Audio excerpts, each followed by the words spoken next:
Hey everyone, Shade2100 here. Sorry it took so long, but as promised, here's the video, summarizing the entire storyline of Bionicle Legacy, both what was released and how it would have ended. Now, given how I started the series many years ago, there are admittedly some changes that I would make with a more modern perspective. First, when I started the series, I had intended to make it a sequel series to the original G1 storyline. But thinking about it now, the ideas I had kinda contradicted with various elements of G1 canon, especially with how the Great Beings functioned. While I have tried making changes to the story to fit it more into the original canon, nowadays I would consider Bionicle Legacy more of an alternate future timeline to avoid any potential plot holes or conflicting information. I mean, let's be honest with ourselves, the series is more fanfiction than anything. Also, given how I had far too many characters, and talking with ManiaMac, whom he and Mika helped look over my notes, I decided to get rid of several of the original characters, or at least lessen their roles. Originally when I made the series, I wanted all of my mocks to participate, but nowadays I recognize it just made things more complicated with a ton of characters not getting that good of a characterization. Also for this video, I will be mixing the footage from the original videos with images representing any new content. In all honesty, I kinda felt like I was fighting a losing battle with this video. I want to finish a story I started years ago, but really, looking at what I set up, it's kind of a mess. If I completely redid it now, it would be a lot different, so this final retelling will not be a perfect narrative. All I can do is try to make it the best it can be. This will be a very long video, so I'll be splitting it up into chapters if you want to take a break and come back later, and we'll provide timestamps in the description. Anyways, thank you for listening, and let us begin.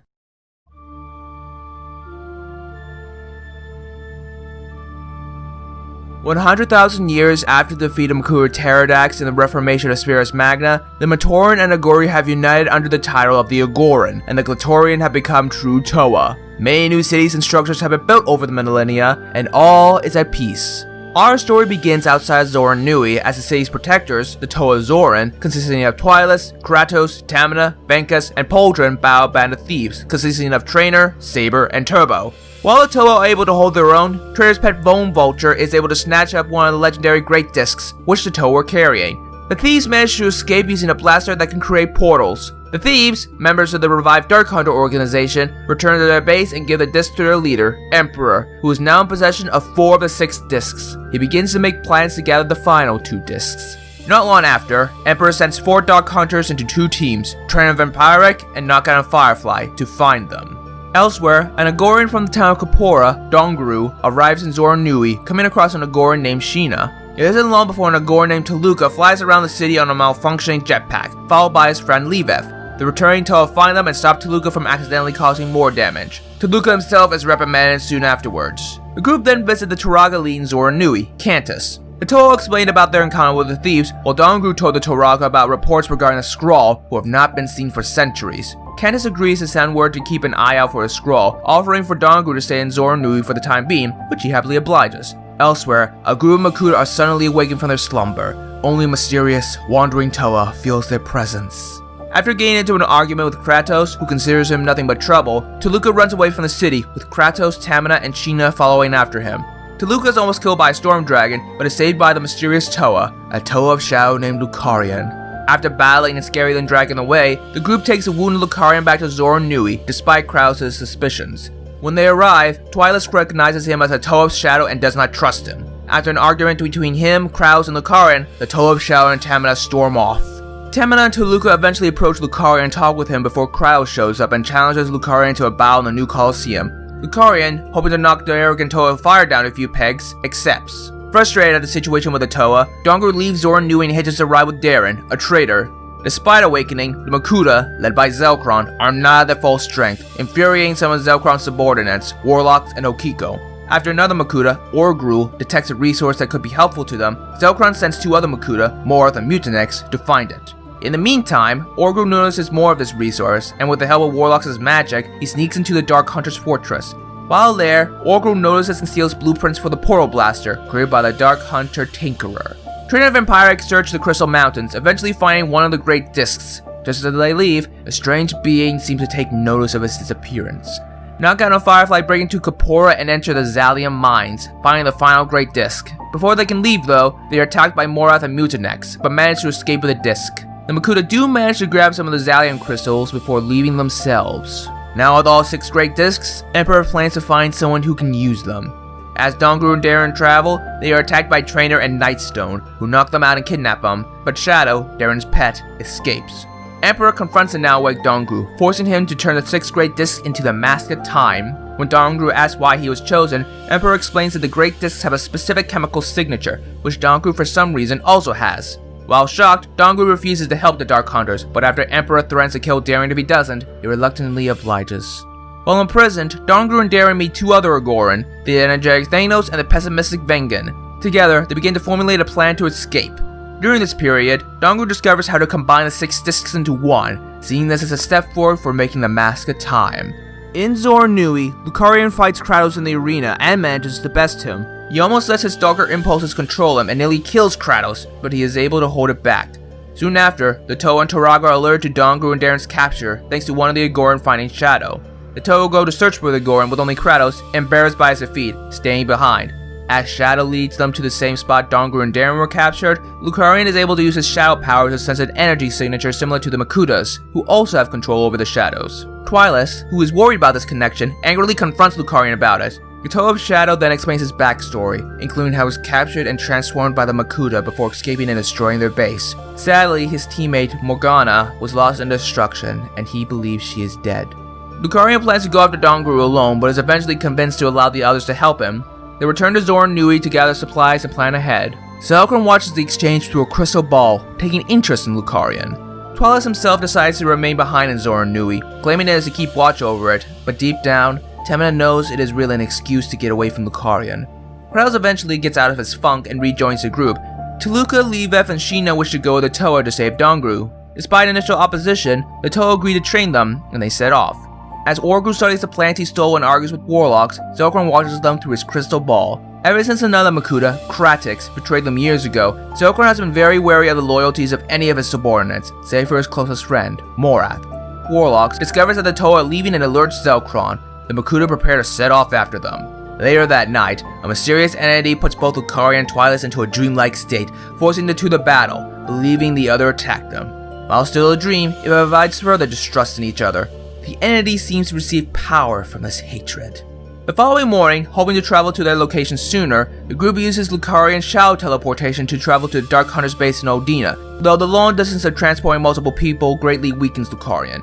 They manage to find a secret entrance and enter the stronghold. Dongru and the others use a combustion stone Darren had to create an explosion, tricking the guards into opening the door. The Agoran escape, locking 2 hunters, Firefly and Turbo inside. Emperor manages to trap and confront the Agoran, and noticing the fused great disc, tries to force Dongru to hand it over. Dongru refuses, and the Emperor sends a brutish devastator to kill them. However, the Toa confront them, but the other hunters and the Makuta arrive soon after. Lucarian himself recognizes the Makuta, as they were the ones that turned him into a Toa of Shadow years ago.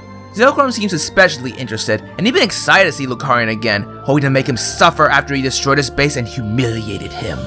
The 3 sides battle out, and during the fight, Munex kills Nightstone and Zelkron kills Devastator. During the brawl, Orgro uses a strange blaster, capable of draining the light out of an Agoran. He intends to strike Dongru, but Darren, Thanos, and Vengan are shot instead, causing them to be transformed into Shadow Agoran. Before Orgru can use a weapon again, it is destroyed by Tamina and Sheena. Shadow Agoran join the battle, with the non-transformed Agoran grabbing strewn weapons to help themselves in the brawl. Eventually, Tinkerer comes into the fray and threatens to use the portal blaster on a living being, curious to see if it will kill them, but Orgru pulls out his own sleeker version. Orgru then reveals that Antidermis is used to power the weapons, which is the same mineral Dongru's town has been mining, which they have been unaware about. In an act of instinct, Toluca uses his jetpack to fly around, destroying both blasters, but due to the unstable Antidermis and Tinkerer's blaster, it creates a large vortex, which manages to suck in Kratos, Venkas, Toluca, Sheena, Dongru, Morath, Warlocks, Hortix, Tinkerer, Trainer, and Knockout. The vortex then implodes, destroying the fortress.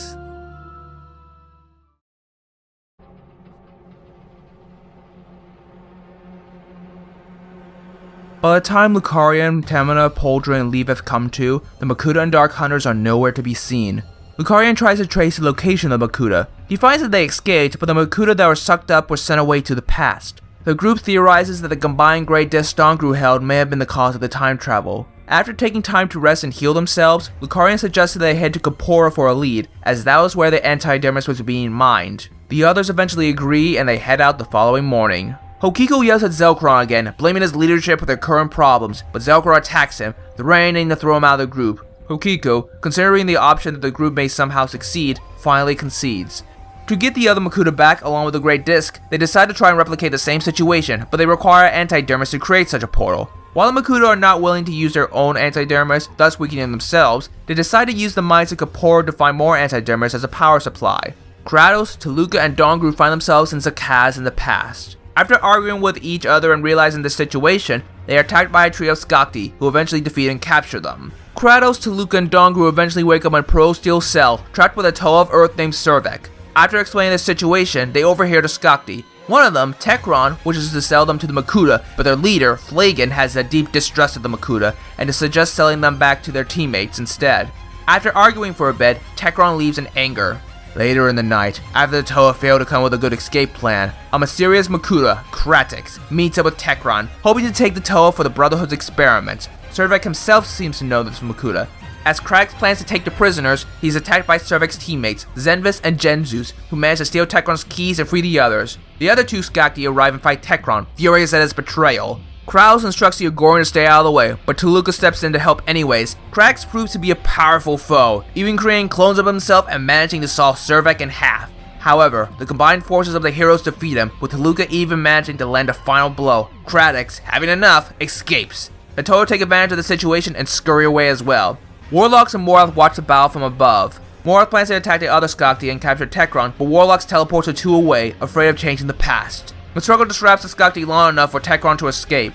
After arguing for a bit, Morythia eventually convinces Warlocks to help him kill Kratix, hoping that even if the past, and by extension, their future is changed, it would hopefully be a better one for the rest of them. While traveling back to the past Toa's home, Alanui, Zenvis takes time to mourn Servek.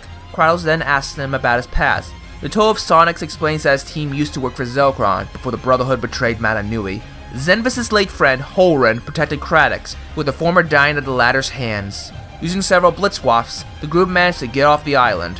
Elsewhere, Sheena and an unconscious Vankas end up in Barra Magna in the past. Sheena manages to protect the Toa from a Vorox, but they are soon captured by members of the Iron Tribe. Vankas finally wakes up in a prison, locked with Sheena and two Glatorian, Archon and Genis. The leader of the group who captured them, Clorgan, confronts and challenges the heroes to an arena battle, promising their freedom if they can best him. The group fight Clorgan in the arena, who appears to be much more powerful than the others. They eventually find out that the cacti fused to his body are fueling his strength, and rip them off. To their shock, this appears to kill him. Clorgan's group are furious, but due to this promise, they agree to let the prisoners go. The group heads back to Volcanus using Genesis' vehicle as Clorgan's soldiers prepare to bury him. It isn't long before the tribe notices that Clorgan's seemingly dead body is missing. Elsewhere, a figure finds a cactus similar to the one attached to Clorgan's body.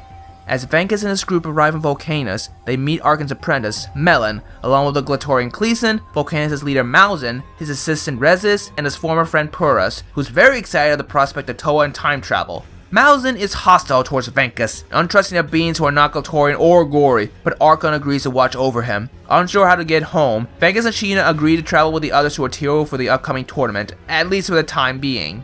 Lucario and his group arrive in Kapoor, finding it to be empty. They are then attacked by the Agoran, controlled by Orgro using the Antidermis from the mines. The group runs off, hoping to not hurt the Agoran while buying them some time. Lucario and his group are attacked by two Rockshi made by Orgru, Grorak, and Shalak. They overwhelm the group and nearly kill Tamina, but are saved by a Toe of Psionics, soon revealed to be Morgana, Lucarian's former teammate. Both she and Lucario are shocked, believing that each other were killed when Zelkron's base was destroyed years ago. After finding the Rockshi some more, Morgana helps the others escape. As Kraus and the others arrive in Alanui, they meet the Turaga, Gencole. Gencole explains that they found some strange unconscious characters, one of them being a vortex, whom they locked up. The others go to see them while Zenvis remains behind to explain the situation to the Turaga and his worries regarding Kraus' arrival in the past. As Kraus expected, the prisoners are Trainer and Knockout, also sent from the future. Dongru hypothesizes that to return back to their time, they need to recreate a similar event that sent them here in the first place. One of the guards recommends seeing a Comator and inventor named Forkor to see if he can help. The Toa meet Forkor in his frost town, NieR. Forkor agrees to help them make something to get them back, but will need time. Toluca decides to hang out with him, impressed by his technical work and inventions. As the two talk, Toluca brings up his own knack for inventing, yet his excursions always end up in failures, including the group ending up in the past. Forkor gives Toluca a pep talk, explaining how he suffered through failures as well, but kept pushing, eventually deciding to use his talents to help others. This gives Toluca more confidence and offers his assistance in 4-course work. Kratos and Dongru meet the hard-headed General Rhaegar along with Kura, one of his subordinates, who does not seem pleased with Rhaegar's method and attitude. The group also meets Tellurok, a mask maker. After noticing the Great Disc Dongru holds, Tellurok speaks with him, offering to turn the Great Disc into the Vahi. Dongru is wary at first, but Tellurok explains that the group could use it to help stop the Makuta. The Uno-Goron eventually agrees. In Volcanus, the group prepares to split in two to travel to Atiro, with Malzahn traveling separate from Venkus and Sheena. Purus confronts Rezis, berating him for siding with Malzahn. Rezis explains that if he goes against Malzahn's beliefs, it would be like betraying him for everything Malzahn did to help him, including making him his assistant. Purus huffs off in anger. Just before the groups take their separate ways, Rezis speaks with Malzahn in private. A few hours into the journey, Genesis' vehicle breaks down and he finds that it was sabotaged. The heroes are then attacked by a group of bone hunters, led by Dornick. They hold their own but are defeated by a mysterious cannon, knocking them out. Eventually, Venkus and the others wake up, captured by the Bone Hunters. Rezis then appears, allied with the Hunters. He explains that years ago, a Skrull killed a Glatorian he trained, and in desperation, he worked with the Hunters to get revenge, even crafting the weapon that defeated the heroes, the Quania Bomber. At first, he and the Hunters worked to kill other Skrull, but after they started targeting villages with the weapon, he gathered a group to steal it back. He gave it back to help them capture and kill Venkus and Sheena, hoping getting rid of them would please Malzahn. Dornick prepares to kill the group, but stabs Rezis through the heart instead, not willing to look past his previous treachery. Dornick prepares to kill Sheena, but she kicks him, causing his blade to cut her loose by accident. Sheena frees the others and they battle the Bone Hunters. Dornick prepares to use the bomber, but a dying Rezis stabs him through the heart, also piercing the weapon. The others escape as the bomber explodes, killing both Dornick and Rezis. As Purus weeps for Rezis, Venkus notices energized protodermis from the remains of the explosion, pondering how Rezis got his hands on it. Elsewhere on Barra Magna, Makuta Hortex creates a Rockshi, Nexac, using a pool of energized protodermis. Tinkerer, who is with them, uses a small device to control Nexac's mind, making him kill the Makuta. The Dark Hunter hopes to use Nexac as his mind-controlled minion, but as a Rockshi of vampirism, Nexac briefly absorbs Hortex's memories, voice, and abilities, and learns of Tinkerer's treachery. He kills Tinkerer using his father's chain lightning, and afterwards, begins to look for a way back to the present. As Morgana takes the others back to her base, she argues with Lucarian, but happy to see each other again, eventually reconcile. They soon meet Albus, a Baltoa, Derma, the Turaga of Kapora and an old friend of Cantus, and Klebo, a guard feeling guilty for being unable to protect the mines and his home. Lucarian notes that there are only 2 Toa, and Morgana brings up their old leader, Haren, who was killed years ago. While the group talks, Poltron brings up the Skrull science Dongru told them about previously. Derma explains that Kapora was built on Roktus, the Skrulls' home city. They want revenge for being defeated millennia ago, and believe reclaiming their old home would be the best first step. One Skrull recently came to Kapora, telling them to leave in 3 days' time, or else they will destroy the city.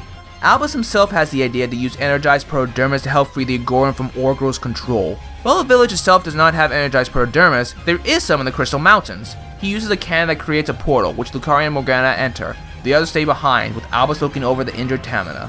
Shortly after the Toa leave, Levev and Klebo talk to each other about their guilt. Klebo feels bad for failing to protect Kapora, and Levev feels bad about not doing anything to help the Toa. Through their venting, they are strangely able to bond with each other. In the Crystal Mountains, Lucarian and Tamina come across a creature named Yerms, who accuses them of stealing the Great Disc, his treasure, and attacks them. During the brawl, Lucarian, enraged and almost letting the darkness control him, nearly kills Yerms, but Morgana is able to snap him out of it. They convince Yerms that they didn't steal the disc, and he agrees to help them find a pool of energized protodermis, which he frequently bathes and drinks from. After Yerms brings Lucarian and Morgana to the pool, they gather enough to help Albus. Yerms becomes ill from consuming the energized protodermis, and they bring him back to Kapora, believing it is infecting him from the inside.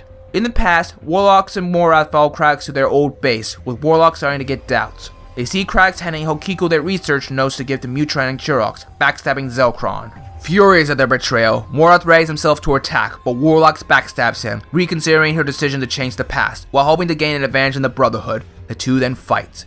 Past Zelkron finds out about Kratos' treachery and the Brotherhood surround him. During the battles, Morath blows up an explosive, knocking out Warlocks and distracting Pax Kratos long enough for Zelkron to kill him. It also causes an earthquake, destroying the base while the other Makuta escape.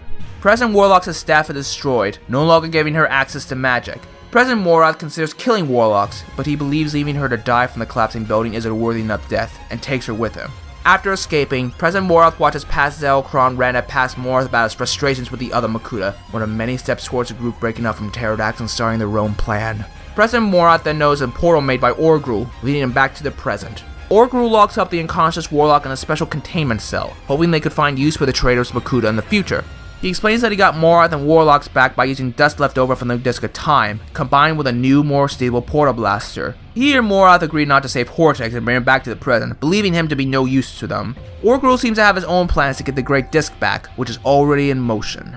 Mangus and the others finally arrive at Atiro. Malzahn realizes that Rezis is missing, who said he was secretly watching Venkus. The group explains that Rezis is dead, and Malzahn begins to blame Venkus, despite the group trying to explain the situation. Enraged, Sheena attacks Irgori, only angering him more. As Archon talks with him, hoping to calm him down, another Glatorian, Nihien, convinces Venkus and Sheena that it would be best for them to leave, to avoid Malzahn causing more trouble against them. They reluctantly leave, and thank the others for their help and kindness. The tournament begins in Atiro, with the prize being a special artifact. Melon faces and defeats Salgrit, Nihien's pupil who lacks confidence. Venkus and Sheena listen on from outside of Atiro, unsure what to do now. They then overhear a band scrawl led by Scaris, who has captured Nexok and plans to use him to help attack the city. The two rush to warn the others. Hortex, now just a cloud of antidermis, speaks with Nexok, convincing them to help him find a new body. In Zoran Nui, Twilis continually has nightmares, including one in which he turns into a toe of shadow. After speaking with Cantus regarding these, the Turaga encourages him to speak with Melkari, a priestess and former ally of his. Melkari gives Twilis a potion, allowing him to enter his mind, meeting a being named Prothran. Prothran taunts him regarding his jealousy for Krylos and the desire for the glory he took, and how far the Toe of Light could be willing to go. The furious Twilis attacks him, but Prothran leaves. When the Toe of Light asks what he is, Prothran simply replies, "I am deadly. I am one of 7.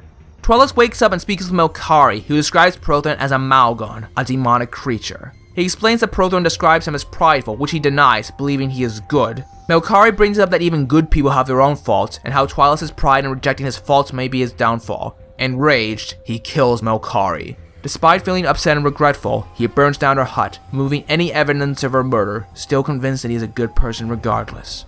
Tamina, now recovered, greets the returning Lucarian as Albus begins looking over Yurms, whose body has started to mutate due to the energized protodermis. He is afraid removing it might kill Yurms and is unsure how to heal him. In the meantime, Albus prepares to use the gathered energized protodermis to find a cure for the Agoran. Eventually, he is able to use it to create special Xenospheres, capable of freeing the Agoran from the influence of the antidermis. Soon afterwards, more than the Rockshi break into the Toa's hideout, followed by an army of Agoran slaves. Lucarian does notice that Orgrill is not with them. During the brawl, the Toa are able to cure the Agoran. Yurms, despite being weak, helps the Toa. Back in Alanui, despite hating each other, Trainer and Knockout start to grow somewhat closer together by talking about their pasts. Knockout explains how his people nearly went extinct and lost their kingdom's treasure, and Trainer explains how Emperor trained her from a young age. Suddenly, a Toa Hordiko arrives in Alanui. While he doesn't attack, Genzus attacks him, but he's later revealed to be the Toa's former leader, Holrin, who is presumed dead. Genzus still tries to hurt him, but is beaten by Holrin and berated by Zenvis. Genzus leaves in a huff. In private, Holrin shows Kratos and Zenvis one of the 3 VOD controllers, with the other 2 being in unknown locations. He explains they were made in case a disaster occurred with the Vahi. Jenkol arrives and explains the shattering of time, which seems to be resulting from all the time portals. If things are not fixed, all reality and time will collapse in on itself. Signs of the shattering are already starting to begin, such as quakes and the darkening sky. Elsewhere, Tolorok finishes the Vahi, but it is revealed that Orgrill, having now traveled to the past, used the device to mind control him and claim the mask for himself. He and the Shadow Goron surround Dongru and Tolorok, but Dongru uses the device, creating a flare that alerts the Toa, along with the guards in Forkor, to their location. He explains that he became suspicious of Tolorok and told Forkor, who gave him the device in case his suspicions were correct. As the Toa fight Orgrill, Dongru tries to get Tolorok to safety, but is attacked by Darren. Darren almost kills Dongru, but Tolorok sacrifices himself to save them. The Toa almost defeat the villains, but Genzus arrives, allied with the Skakti from before. During the brawl, he explains that he asked the Skakti to capture the other Toa so that he could be the only Toa left and get all the praise. He now plans to kill everyone in the vicinity so no one will know of his treachery. Toluca attacks Genzus with his new Quake Gauntlet, giving the Toa enough time to gain an advantage. The Agoran seems rather proud of his new device working properly. One of the Skakti, Rekor, tries to attack, but is decapitated by the newly arrived Tekron, hoping to get his revenge on Flagon. Flagon battles Tekron, but after hearing that Orgrill is a Makuta, he goes after him. As the two brawl, however, Tekron manages to kill Flagon while he is distracted. Orgrill himself is impressed by the Skakti's power and rage. The quakes caused by the shattering manage to destroy Trainer and knock out Cell. They try to escape but notice Orgrill escaping and confront him. While they are distracted and dazed by another quake, Orgrill fires his portal blaster at Trainer, which kills and wipes her from existence. The enraged knockout attacks him, but Orgrill escapes, creating a portal back to present-day Kapora. The Shadow Goron, Toa, Toluca, Forkor, Knockout, Tekron, Rhaegar, and Kura follow him. Morythia takes the Vahi and Portal Blaster and escapes back to the Makuta stronghold. The Rakshi, Thanos, and Vengen follow him, but Orgrill and the other villains are captured by the Toa. As the heroes discuss how to stop the shattering, Derma reveals that she has been holding on to the second Vial controller for safekeeping. Hoping to get the others back and perhaps find the final Vial controller, the heroes ask Orgrill to help them create a time portal to their location, promising freedom in return. Morgana, theorizing that anti-dermis could be used to disperse energized protodermis, just as it was vice versa, asks Orgrill to use some of his anti-dermis to cure Yurms as well. Orgrill reluctantly agrees. Orgrill uses some of Darngru's blood, which he explains has a similar chemical signature to the Great Discs, to help him. Venkus and Sheena try to sneak into a Tiro, only to be stopped by the guards, whom Malzahn told not to let back in. They manage to get over the walls using Venkus' Mask of Levitation and his air powers. The two warn the Glatorian of the Skrull's attack just as they arrive. Nexak climbs over the gate and manages to destroy it, letting the Skrull in. While fighting, Nexak searches for a new body for Hortix. As Malzahn leads the Agori to safety, he is attacked by a Skrull, but is saved by Venkus. As Malzahn scurries off, he comes to regret his anger towards the Toa. Nexak kills Melon and Hortix possesses her body. However, since there's a gaping hole where Nexak's blade went, Hortix's energy begins to leak out. Then, a wounded Chlorgan, mutated by the energized protodermis from the red cacti, enters the city, surprising Venkus and the Glatorian, who believed him to be dead. Seeing an opportunity, Hortix offers an alliance to Chlorgan, but the mutated Glatorian is not interested, killing Hortix and absorbing his anti-dermis, mutating him even further into a powerful beast. Seeing the beast, the Skrull retreat, much to Scaris' dismay and anger. The Glatorian attempt to take down Chlorgan, but to no avail. A time portal then appears. Just as Venkus notices it, Chlorgan inadvertently knocks him into the portal, with Sheena and Chlorgan following. The Glatorian go after them, along with Nexak, Malzahn, and two announcers from the tournament, Rilo and Malip. The portal takes them back to present Kapora. Everyone attacks Chlorgan, but have a difficult time, only being able to slow him. Scaris, not seen entering the portal, escapes from the battle, vowing to return. Tekron breaks from his chains and after being given an offer by Orgrill to help them in their conquest, follows him and Nexak, who escape with a new portal blaster. Before they leave, Orgrill directs Morgana to the antidermis for Yurms. Orgrill leaves the still-trapped Darren behind, believing the other two Shadow Goron are enough for him. Morgana, believing Yurms can help fight Chlorgan, gives him the antidermis, but now under the antidermis' control, he attacks her. Knowing they are overwhelmed, Lucario orders Rhaegar to free the other prisoners to help them, much to his chagrin. To stop Chlorgan, Archon recommends cutting off the cacti, just like before. Kratos encourages Toluca to use his jetpack to help cut the cacti off. Toluca is shocked, knowing that Kratos has berated him before about using his jetpack, but the Toa Fire apologizes for his past behavior. Toluca cuts most of the cacti off with the others' help, but when attacking the final cacti, Chlorgan knocks him out of the sky. Klebo attacks Chlorgan and is able to get on his back, ripping off the final cacti, killing him. However, as he dies, Chlorgan blasts Klebo through the heart.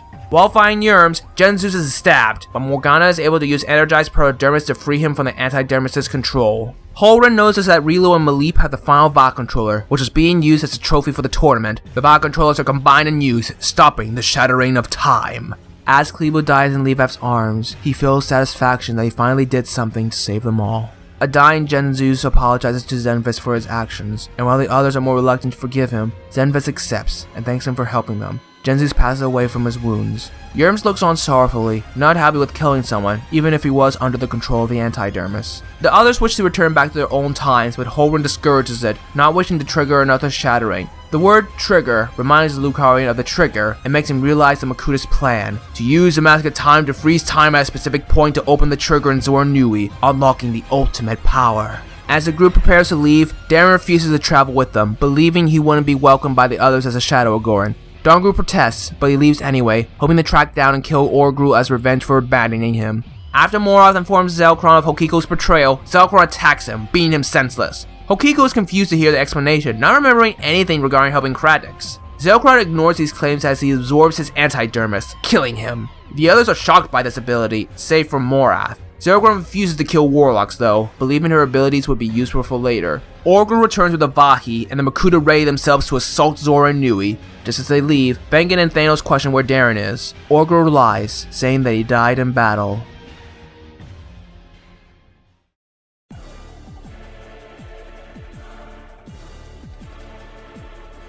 Lucarian uses shadow teleportation to get the heroes back to Zora Nui. However, due to transporting so many people over a large distance, Lucarian is knocked unconscious. Twilis offers to help Lucarian and carry him to safety while Kratos leads the others to prepare for the Makuta's attack. During the preparations, Malzahn approaches Venkus and Sheena and apologizes for his actions, thanking them for trying to help them fight against a Skrull. While they are wary, he helps them get the Agoran to safety, and the relationship begins to improve.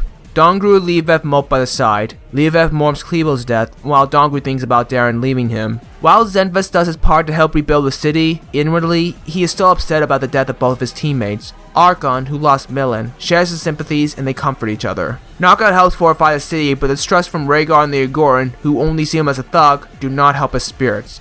After dragging Lucarian to another location in the city, Twilight tries to kill him in secret, but the Toe of Shadow wakes up and defends himself. Lucarian is still weak though, and despite trying to convince Twilight to put aside his differences, Twilight almost kills him, but the other Toa intervene. They try to knock sense into him, but he chastises them, clearly now insane and referring to himself as the Blade of Aureus. They knock him unconscious and lock him up, while Albus gets the weakened Lucarian to safety. With both Lucarian and Twilight out of commission, Tamina suggests that Kratos lead the group. Kratos is unsure, but reluctantly takes up the role. Soon the Makuta arrive, and the battle begins. During said battle, Zelkron notices Zenvest, one of his former Toa, and is surprised. The two clash with each other, and Zelkron nearly kills him, but Urim saves him, almost as an apology for killing Genzus. Zelkron himself eventually kills the giant. As the fight continues, Golvex puts on the Vahi and activates it at the precise moment of time for the trigger to be revealed, freezing time around the heroes. Now with this opportunity, Zelkron, Morath, and Orgrill search to find the trigger. The Turaga and Albus confront the Makuta, with a weakened Lucarian stepping in to fight Zelkron.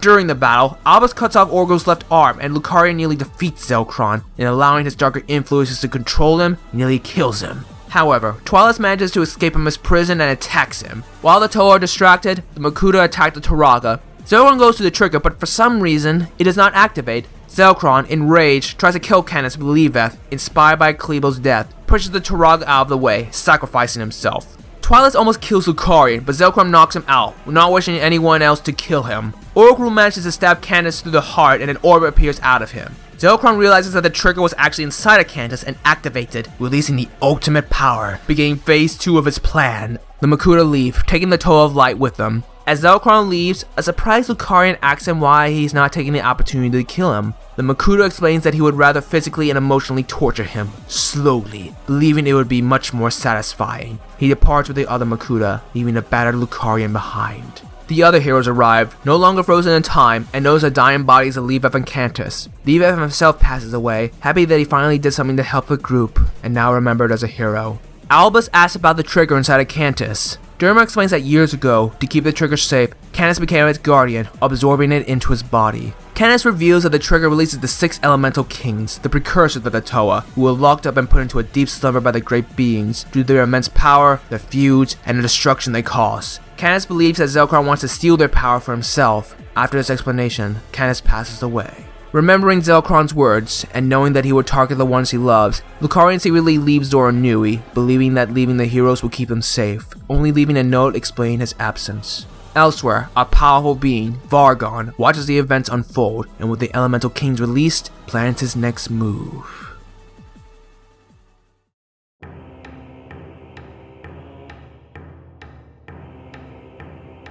At the Brotherhood's base, Orgrill decides to put his engineering skills to use and replaces his left arm with a new cybernetic one. Elsewhere, Munex uses Shadow Leeches to drain the light out of the captured Twilis, hoping to use him as a new Shadow Toa. Despite Twilis now being a Shadow Toa, he attacks the Makuta. To distract him, Twilis destroys Warlock's prison and escapes, with Warlock soon escaping as well. A furious Zelkron sends the others after them. In Zora Nui, the heroes begin to make plans while repairing damages. Knockout, despite being grateful for the Toa allowing him to help them, wishes to leave on his own. He explains wanting to get revenge on the Makuta, without his beliefs regarding morality getting in the way of the Toa's own goals. Not to mention, deep down, he does not believe that the group would truly accept him, given his past. Kratos reluctantly allows him to leave. Sheena notifies the Toa about a note left by Toluca, saying that he went after Lucarian. Toluca eventually catches up with the wandering Lucarian, frustrated at his situation. Lucarian hates his inability to control his darker impulses, and despite trying to distance himself from the others, not wishing to hurt anyone in his journey,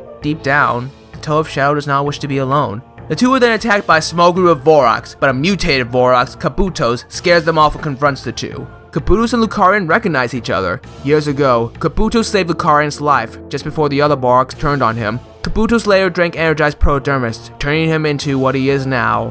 Lucarian thanks him for freeing him, and wishes he could repay the Voroks. Kabuto's asks him to help him kill his former leader, Agoras, who banished him long ago for freeing Lucario. Lucario initially refuses, not wishing to betray the Toa code, but Kabuto convinces him to at least distract Agoras so he could kill him himself. Lucario reluctantly agrees and the trio sets off. Warlox hides from the Makuta tracking her down. She is unsure how to proceed, given that her magic staff is now destroyed and she hasn't tried using her natural Makuta powers in years. She eventually encounters and battles a sorcerer named Absolar. While she puts up a good fight, he defeats her. Impressed with Warlox's abilities, Absolar talks with her about her magical talents. She explains that her powers are only natural, not magical. Her magic came from an artifact known as the Twilight Pearl, which Orgrill used to make her staff, which is now broken. Absolar offers to teach Warlox real magic, which is much more powerful and offers more possibilities. When she eventually agrees, Absolar seals their pact by carving his name into her heart, hinting at his demonic nature. In Zoranui, a distraught Kratos calls off the search for Lucario and Toluca, believing the Toa should focus on stopping the Makuta, and they are wasting their time. Derma reminds Kratos of the Skrull attack, so he allows part of their group to leave for Corpora, consisting of Derma, Zenvis, Dongru, Malip, Rilo, Malzin, and Genis. As Kratos begins to worry about not having enough manpower to stop the Makuta, a strange figure, Sheraz, arrives and offers them the assistance in the form of the Reformed Order of Mananui. She tells them to meet her outside the city in the evening, allowing her to take them to the Order's base, and leaves for the time being. After some consideration, Kratos decides to accept the offer. Later that night, he leaves Poldrin, Nihien, and Salgrit behind in Zoranui to keep watch. The others meet Sheraz outside, who has another Order member, Levantus, teleport them to their base. At the base, the group meets several individuals, including Gora, Mycolo, and the Order's leader, a Toa Hordika named Krogan. Krogan explains that with their resources, they have managed to find the locations of all 6 elemental kings. While traveling to the map's location, the group meets several other members, including Lupios, Hydran, Grothor, Magmoor, and Gurir. Another Order member appears who Morgana recognizes as Haren, whom she thought was dead. However, it appears that Haren has suffered from amnesia since then, and is partnered with a Toa Lightning named Isia. Morgana seems to be upset by Haren's amnesia and jealous of Isia as his new friend and confidant. After some discussion and planning, Kratos and Krogan split the group into teams. Just beforehand, they are all given a special wristband to keep track of their location. They all leave to search for the kings, with only Hydra and Levantus staying behind to watch the base. As Lucario, Kabuto, and Toluca come across Agoras' camp, they notice a strange, unconscious figure held captive. They attempt to distract the Vorax and save the figure, but are found out and attacked. During the battle, the figure wakes up and reveals himself to be Bentoro, the elemental king of stone. He then causes an earthquake, knocking over the Vorax and distracting Agoras, giving Kabuto the opportunity to kill him. However, the quake also awakes an ancient, monstrous Makuta, Clithon. As Siskor, Mutinex, Krorik, and Nexac scour the desert for the escapees, Siskor brings up that he actually found out about Kratix and Hokiko's treachery years ago, but was blackmailed to keep quiet. As reconciliation to Zelkron of sorts, he wishes to find ways to keep him happy and stay loyal to him. Mutinex brings up that deep down, he does not think that Zelkron truly cares about them, and thus likely does not appreciate Siskor's actions. Before they can argue, the Makuta come across a battle against Clithon, whom they recognize. Bentoro fights the pale Makuta, but Clithon nearly kills him. Thankfully, a Toe of Shadow, Mika, distracts him long enough for Bentoro to escape. Lucario recognizes Mika as a former companion, who he escaped with from Zelkron when they first had their light drained, but the relationship seems strained due to Mika's impulsive nature. Siskor himself also recognizes Mika as a Toa he captured for Zelkron's experiments years ago and attacks him. Mika seems to take pleasure in mocking his former captor. The group continue to fight the Makuta, but Clithon proves to be a powerful opponent, even against Bentoro. Clithon himself is able to kill Kabutos. He tries destroying the others with a giant energy bomb, but Lucario and Shadow teleports him away before Clithon can send it. The Makuta convinced Clithon to travel back with them, believing he would be a powerful ally. As Lucario sits alone in anger, frustrated with Mika's presence, Toluca speaks with him. The Toa explains that he and Mika both escaped from Zelkron's fortress and traveled together for years. However, Mika got cocky, believing their dark powers are a blessing and a tool, while Lucario sees them as a curse. And thus, due to their differing views, they eventually separated. After Bentoro meets up with them, they decide to head to the pit to find his sister, Silara, the elemental queen of water. Just as they leave, however, they come across Morgana's group. Morgana berates Lucario for leaving, and he explains that Zelkron wishes to destroy everything he cares about, and thus believed it was better for him to stay out of their way and deal with things on his own. Morgana then reminds him that they are all after the elemental kings and will come into conflict anyways, finally convincing Lucario to help them. They all head towards the pit. While Zelkron waits for the other Makuta to return, Vargon speaks to him and has the Makuta enter his mind so they can speak face to face. Vargon asks Zelkron to collect the elemental kings and bring them to where Kenny knew he once stood, allowing himself to be freed. In return, Vargon will give him even more power than if Zelkron just stole it from the kings. Zelkron eventually agrees and Vargon marks his name on Zelkron's heart, sealing a pact. Zerocron orders Morythia to call the other members of the Brotherhood off from their search so they can start looking for the kings. Later, all the Makuta eventually arrive back at the base, including Clithon. While the others are shocked at his return, Clithon explains that he found out about Eternatus' plan years ago, but he put him into a deep slumber and locked him away. At first, Zerocron is happy to have Clithon helping him, but the White Makuta talks with him, saying that he would be keeping an eye on Zerocron to ensure he doesn't go down the same path Eternatus did. Zerocron is annoyed with Clithon's statement, ensuring he still has the other Makuta in mind and will be serving them. He then separates the Makuta into groups to find the kings. Clithon himself travels with Zerocron. As Vargon watches the Makuta leave, a mysterious figure speaks with him, expressing his disapproval regarding working with the Makuta. Vargon attacks him in retaliation, and after conceding, the figure leaves in silence.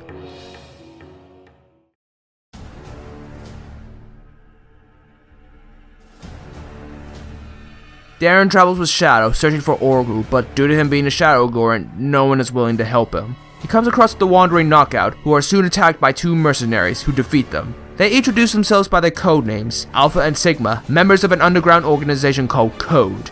After speaking with each other and learning that they are all after the Makuta, the mercenaries decide to take the Wanderers with them, believing them to be of use. Everyone in Kapora readies themselves for the Skrull attack, but deep down, are worried that they may be unable to stop the army, given the potential massive numbers. Elsewhere, the Skrull General Chronicles makes plans, but Scarus enters his camp. He doesn't believe Chronicles' plan of attack is good enough and offers his assistance. Chronicles is reluctant at first, but knowing of Scarus' many battle victories, is willing to listen. In Zoran Nui, the corrupted Twilis breaks in and attacks Poldren the Glatorian, believing they should die for going against him and assisting Lucarian. During the battle, Twilis kills Nihian, much to the dismay of Salgrit, who is unable to take down the Toe of Shadow. Enraged, Poldren creates an earthquake that swallows Twilis, but also causes Zoran Nui to crumble. While everyone is able to escape, both Salgrit and Poldren feel incredibly upset. The former for losing his mistress and the latter for inadvertently killing a Toa, thereby going against the Toa Code, and for losing their home. After some time of consideration, the group decides to head to Kapora, believing that they will need their help against the Skrull. Twilis, now in the hellish domain of Circrin, is confronted by Prothran, who grabbed him before he died from the earthquake. While the Toa is unhappy to see the demonic being once again, Prothran offers a deal from his master, Vargon. The Malgun can be in Spherus Magna, but due to a curse, it can only be for a limited time. If Twilis accepts the deal to serve Vargon, he will be able to be in Spherus Magna and Circrin for an indefinite amount of time, being an asset to the villains. In return, Twilis will receive new powers, allowing him to finally get revenge and kill the Toa. Twilis agrees and is transformed into a demonic warrior by Vargon himself. The Skrull attack Kapora. While the Toa and Glatorian are able to hold their own, the Skrull are able to break through the gates with a combination of explosives and hidden underground tunnels. They are eventually able to overwhelm and capture everyone inside, with Albus' mechanical arm being cut off during the brawl. After making a speech in front of his new prisoners, Chronicles himself kills Derma as an example before ordering Scarus to lock the heroes up. While Absolar trains Warlocks, he begins to grow weak from being in Spherus Magna for too long and briefly returns to Circrin to recharge. Prothran approaches him and berates him for growing soft towards Warlocks despite the Blue Sorcerer's objections. Prothran tasks Absolar to travel to Ski to find a silver blade of Ski, one of the 3 silver weapons needed to help free Vargon. Absolar travels back to where Warlocks was training and the two set off. During these events, a dark, mysterious creature watches from a distance and follows the duo. In the pit, Krogan and his team are attacked by a large, crab-like creature, but are saved by Lucarian's team. In the battle though, Cleason's leg is injured. Lucarian and Mika stay behind to watch over him while the others go ahead. As Cleason's leg heals, Mika accidentally opens up a secret lab, which the trio travel into. Inside, they come across an android, ANT9, and a logbook. The writer, Hinjerts, discusses his wonders about creating life, first by creating a new arm to replace the one he lost. Years later, he came across a strange rock with crystals, which he dubbed Quasar. He made ANT9, powered by the Quasar, to test their properties, successfully creating life, with a childlike personality to go with it.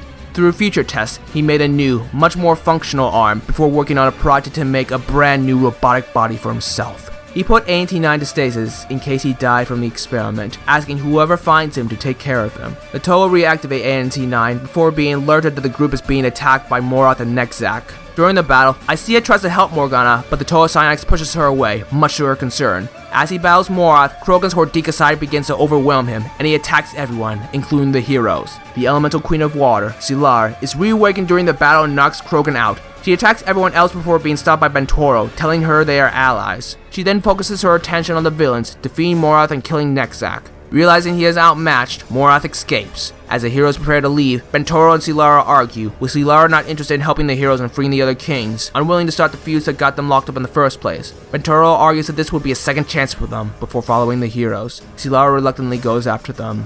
Elsewhere, in a mysterious base, a cloaked figure notices a signal notifying that ANT-9 has been reawakened and manages to find its location. He uses the device to teleport several robotic soldiers to Zengon to capture him. Alpha and Sigma arrive back at the code base, greeted by their engineer, Gamma. They explain to Knockout and Darren that their leader, Omega, is searching for the silver-bladed Shki, which is NieR extinct people used to protect. This reminds Knockout of his own past, with this race once protecting the silver fist of Mugio before the Makuta nearly wiped them out in an effort to steal it. The group gets a call from Omega, who's following some suspicious characters, seemingly after the blade. Believing there is a connection, they decide to set off for the former home of Knockout's people, Mugio, to find a silver fist, with Gamma and Darren staying behind. Gamma himself decides to make use of Darren and sends him off to gather tools. A serpentine figure, Lazarak, visits Gamma, whom he refers to by his real name, Vincali. Years ago, to help him get into code, Vincali made a deal with Lazarak, effectively selling his soul to the creature and making a pact. Lazarak explains that his allies are searching for the silver weapons as well, ordering Vincali to destroy the code members if they find the weapons. He also asks Vincali to kill Darren, to which he reluctantly agrees. Darren himself is attacked by a large robotic spider, Celeson, who bites and knocks out the Agoran. Vincali, now revealed to be Celeson's creator, is about to kill Darren, but feeling remorseful, he just teleports him away before leaving with Celeson. In a small cavern, the surviving Dark Hunters regroup. However, some of them are missing, and one of the hunters, Turbo, died from the explosion. Turbo's death especially upsets Firefly, who is close friends with him. Emperor, however, is more focused on finding the Great Disc and Dongru, the former to finish his plan and the latter to get his revenge. Knowing that they need new allies, he leaves to talk to an old friend. After he leaves, Firefly decides to leave the base, trying to get over his frustrations regarding Emperor's priorities. Saber decides to follow him. And eventually, Emperor meets up with his old friend, a Dark Hunter now going by the moniker of Ma. Ma leads and acts as a caretaker of the Daughters of the Hunt, a group of female mercenaries. Emperor hires 3 members, Mammoth, Shiverburn, and Mayhem, to assist him, but Ma warns of a punishment if one of them dies. The unconscious Darren is found by one of his acquaintances, a bartender named Renolo. His sister, Renala, is worried to let him in, given Darren's appearance, but is finally convinced and the two nurse him back to health. After Darren awakens, he explains his situation to the twins. As he is finishing, he notices Firefly and Saber at the bar, with the former drawing his frustrations in alcohol. Renolo tries talking to Firefly and offers more alcohol to keep him distracted, while Renala tries to keep Darren hidden. As Saber grows suspicious of the twins, Firefly drunkenly brings up Emperor trying to find Dongru. Darren angrily attacks the hunters, prompting a bar fight. Darren puts up a good fight, with Renala providing assistance with her shotgun. Unfortunately, the hunters manage to overpower them, with Saber threatening to kill the twins if Darren doesn't surrender. He complies and the 3 are captured, as the hunters believe Darren may have information on the Makuta. While traveling to the Lake of Fire, Kraus and his team rescue a being named Delenta from a pack of lava tigers, who falls unconscious. Kraus himself almost has a strange attraction towards the being. He and Lupios offers to stay and watch over her while Tamina and Magmoor go on ahead. Delenta finally wakes up and despite Lupios' suspicions, she joins them as they follow the others. Tamina and Magmoor finally reach the Lake of Fire, but are attacked by Mutanex and Tekron. As they fight, Mutanex reveals a special device he worked on and wishes to test it, a sphere that releases a gas which will weaken and capture the Elemental King of Fire. The others eventually arrive, but soon, Mutanex is able to awaken the Elemental King, Argyon. Tekron attacks him, hoping to weaken and distract him, but Argyon kills the Skakti with a single blast of fire. However, Mutanex uses the device to weaken and knock the group unconscious, while also capturing Argyon. In the frozen desert, Gora's group notices Orgru, Vangan, and Thanos from a distance. Rhaegar wishes to attack them, but Kura believes they should follow the villains, believing they could lead them to the Elemental King of Ice. Gora eventually agrees, and they set off. After traveling for a bit, Orgru and the Shadow Goran come across several Zengon who are patrolling the area. While the Zengon are destroyed, Thanos is shot through the heart during the brawl. Orgru takes great interest in the Zengon and gathers a few pieces to study for later. Believing Thanos to be expendable and that carrying him around would be extra weight, Orgru leaves Thanos to die, stabbing him through the head to ensure he stays dead. Orgru threatens Vangan with death if he says anything. Gor and the others notice these events and ponder them. Gor notes that the machines seem familiar to descriptions of beings his fellow Order members have fought before. As Poldrin and Salgrid travel, Salgrid is saddened by the loss of Nihian. Poldrin offers to be his support, training him to be a more powerful warrior. They come across Kapora, now captured by the Skrull. Poldrin, having visited the town before and thus having a decent idea of the layout, begins to formulate a plan. While in prison, Dongru begins to see strange visions of an orange toe awaiting the Bahi, though is confused by the meaning. Poldrin manages to free the Kaporan prisoners, but while escaping, are found and surrounded by the Skrull. Chronicles almost kills Poldrin, but Salgrid distracts him long enough for Poldrin to escape.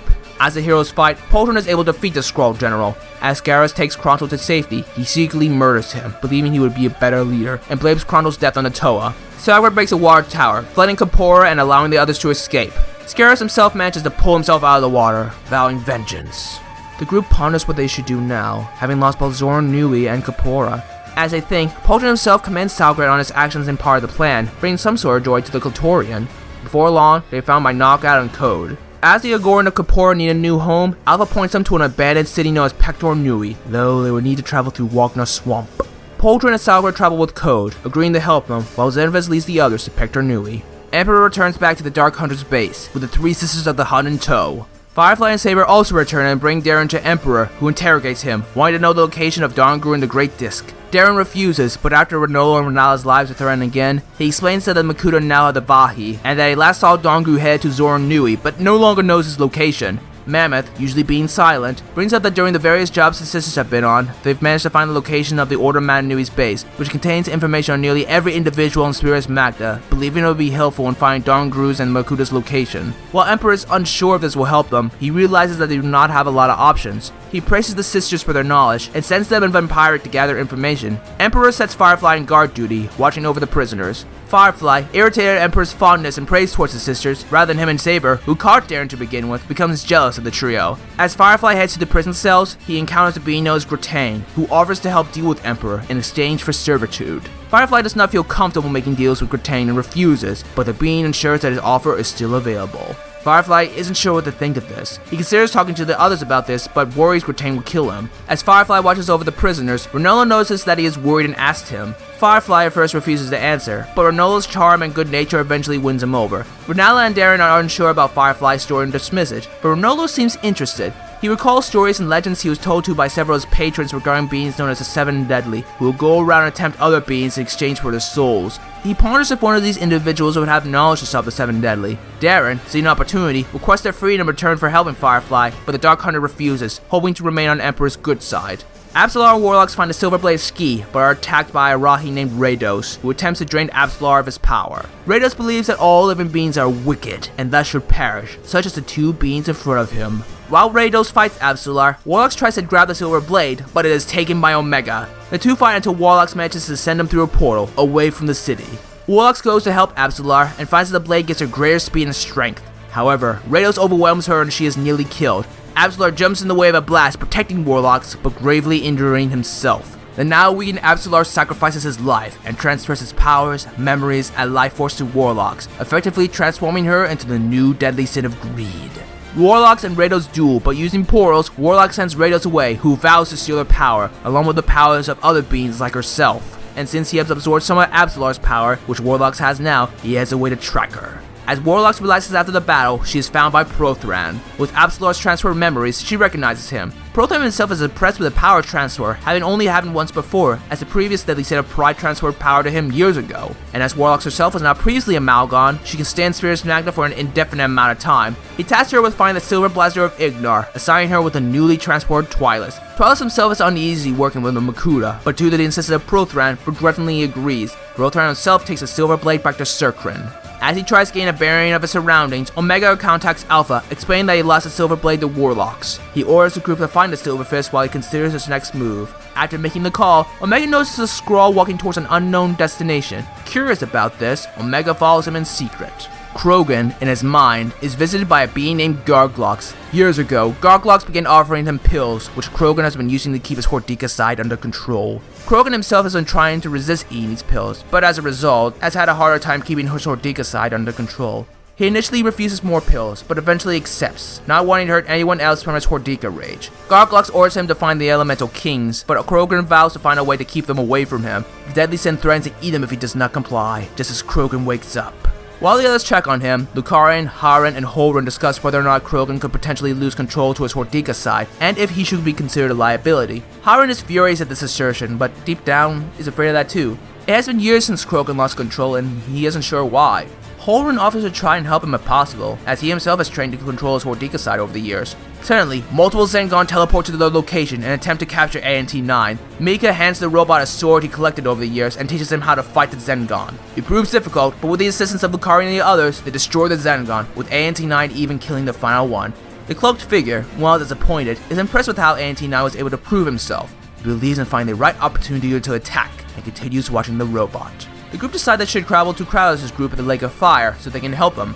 Just before they leave, Morgana confronts Harren, trying to reconnect with him. However, Harren is comfortable with his new life and position, and wishing to focus on their current task, is not interested in his past. This makes Morgana very upset, believing he is abandoning everyone he worked with in the past. Harren fights back, pointing out that she is jealous of him being with Isia. Morgana leaves in a huff, believing that he is no longer the Toa she once knew. Isia watches in secret, unsure on how to help the two. After Kroger notifies Levantus of their plans, he teleports the group to the Lake of Fire so they can help the others. Not long after, Levantus and Hydron are attacked by Mammoth, Shiverburn, Mayhem, and Vampiric. Vampiric hypnotizes Levantus to find the location of Dongru in the Makuta. While the Makuta's base is unknown, they are able to find Dongru's location in Wagner Swamp. They decide to go after Dongru in case he has gained more information about the Makuta's location. The Dark Hunters then blow up the Order's base and escape. Levantus teleports Hydron away before the base explodes, dying in the process. Hydron's heads argue amongst themselves on what to do, but they eventually agree to follow the mercenaries, partially out of revenge and partially to see what they are up to. Lucarian's group arrives at the Lake of Fire just as the others come too. After Krause explains the situation, Lucarian tries to trace Mutant Nexus' essence, hoping to find the captured Archeon at his location. He soon finds him on the island of Kenotu, where the Makuta's base is. Kurokan attempts to contact Levantus, but to no avail. During all this, ANT9 notices a small white and yellow Rahi, but it seems to disappear when he searches for it. Lucarian calls him back and he and Mika shall teleport them all away. The Rahi flies away, seemingly to their location. In the Sky Temple, Zelkron and Clithon activate a giant automaton, which attacks Venkus' group, giving the Makuta time to search for the elemental king of air.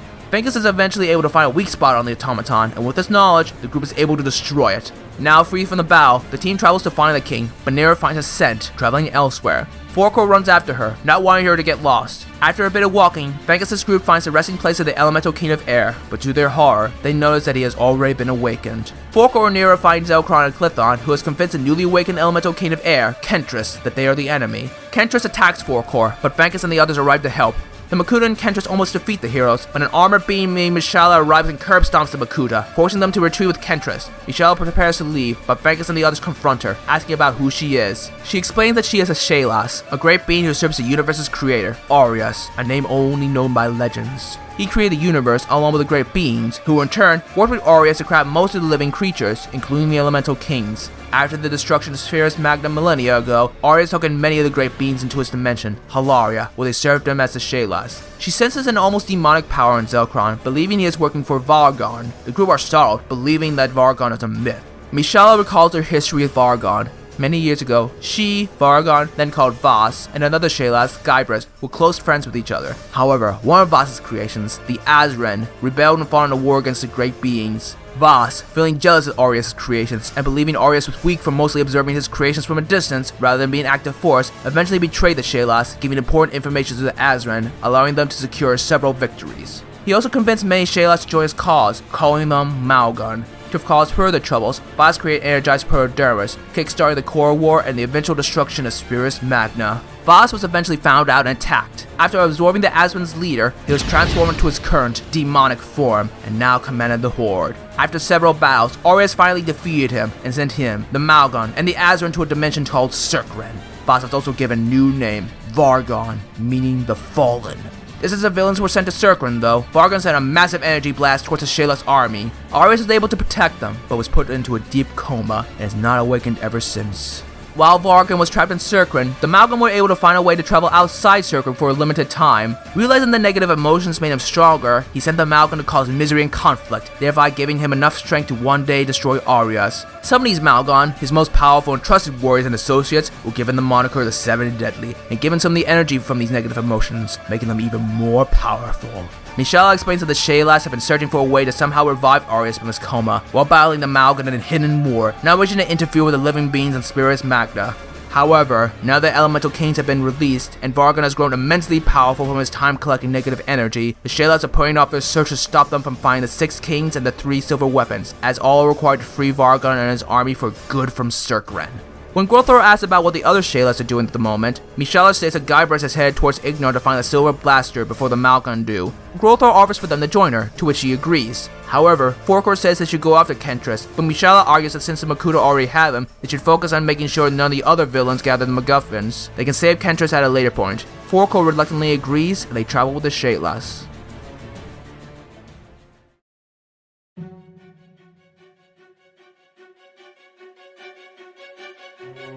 While searching for the elemental king of Earth in our cavern, Sheriff's team gets lost in a massive labyrinth. Before they can consider how to escape, they are found by a massive creature named Minos. Believing they are thieves, he attacks them. Eventually, he agrees to fight Sheriff 1-1, promising to let them go if she can best him. She wins, and Minos reluctantly complies, impressed by Sheriff's skills. Sheriff tells Minos that they are searching for the elemental king of Earth, Onerus. Minos explains that he is an old friend of Onerus. Years ago, the elemental king saved him, and when Onerus was locked away, Minos made it a personal mission to watch over his friend. Minos agrees to lead him to him, hoping to keep him safe. After a bit of walking, Minos leads Sheriff's team to Onerus' hiding place, but they are attacked by Siskor and Krorik. During the battle, Krorik is able to crack the earth, almost swallowing Sheriff, but Mycolo and Minos save her in the nick of time. The group holds the villains back while Sheriff reawakens Onerus. After seeing Siskor fatally stabbing Minos, Onerus attacks in rage and overpowers the villains. Before Onerus can finish Siskor, however, Krorik, with his ability to counterattack, causes its own earthquake.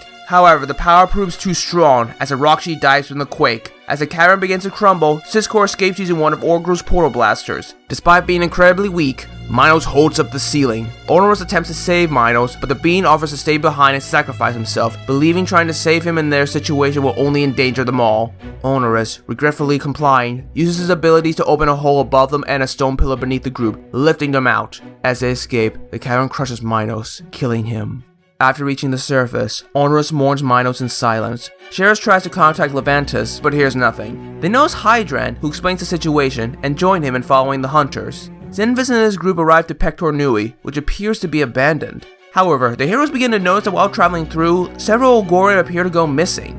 Rilo accidentally sets off a trap, causing a gas to engulf and knock them out. Zenvis tries using his sonic abilities to blow away the gas, but by this point, only he, Rilo, and Malip are unaffected. They are surrounded by an army of Zengon, much more than Zenvis could potentially take on by himself. He sends Rilo and Malip off, hoping to hold the Zengon off as they try to find help. The robots eventually overwhelm him as the group are captured. Twilight and Warlocks finally arrive in Ignar and search for the Silver Blaster. While talking to each other during the search, Twilight explains that while he is uncomfortable working with the former Makuta, he will do whatever he can to destroy his former allies, believing the ends justify the means. Warlocks almost admires his conviction, but also finds him pathetic in his goals of revenge, which he does not try to hide. Before the two can argue, they are attacked by Guybrush. Amidst the battle, Warlocks goes to search for the blaster, with Twilight keeping the Shelas occupied. Guybrush brings up that he knows what Twilight has done, and how he believes Arias would be ashamed of him. Twilight, who has always believed in Arias, and that he has always tried to serve his cause, feels angry and betrayed.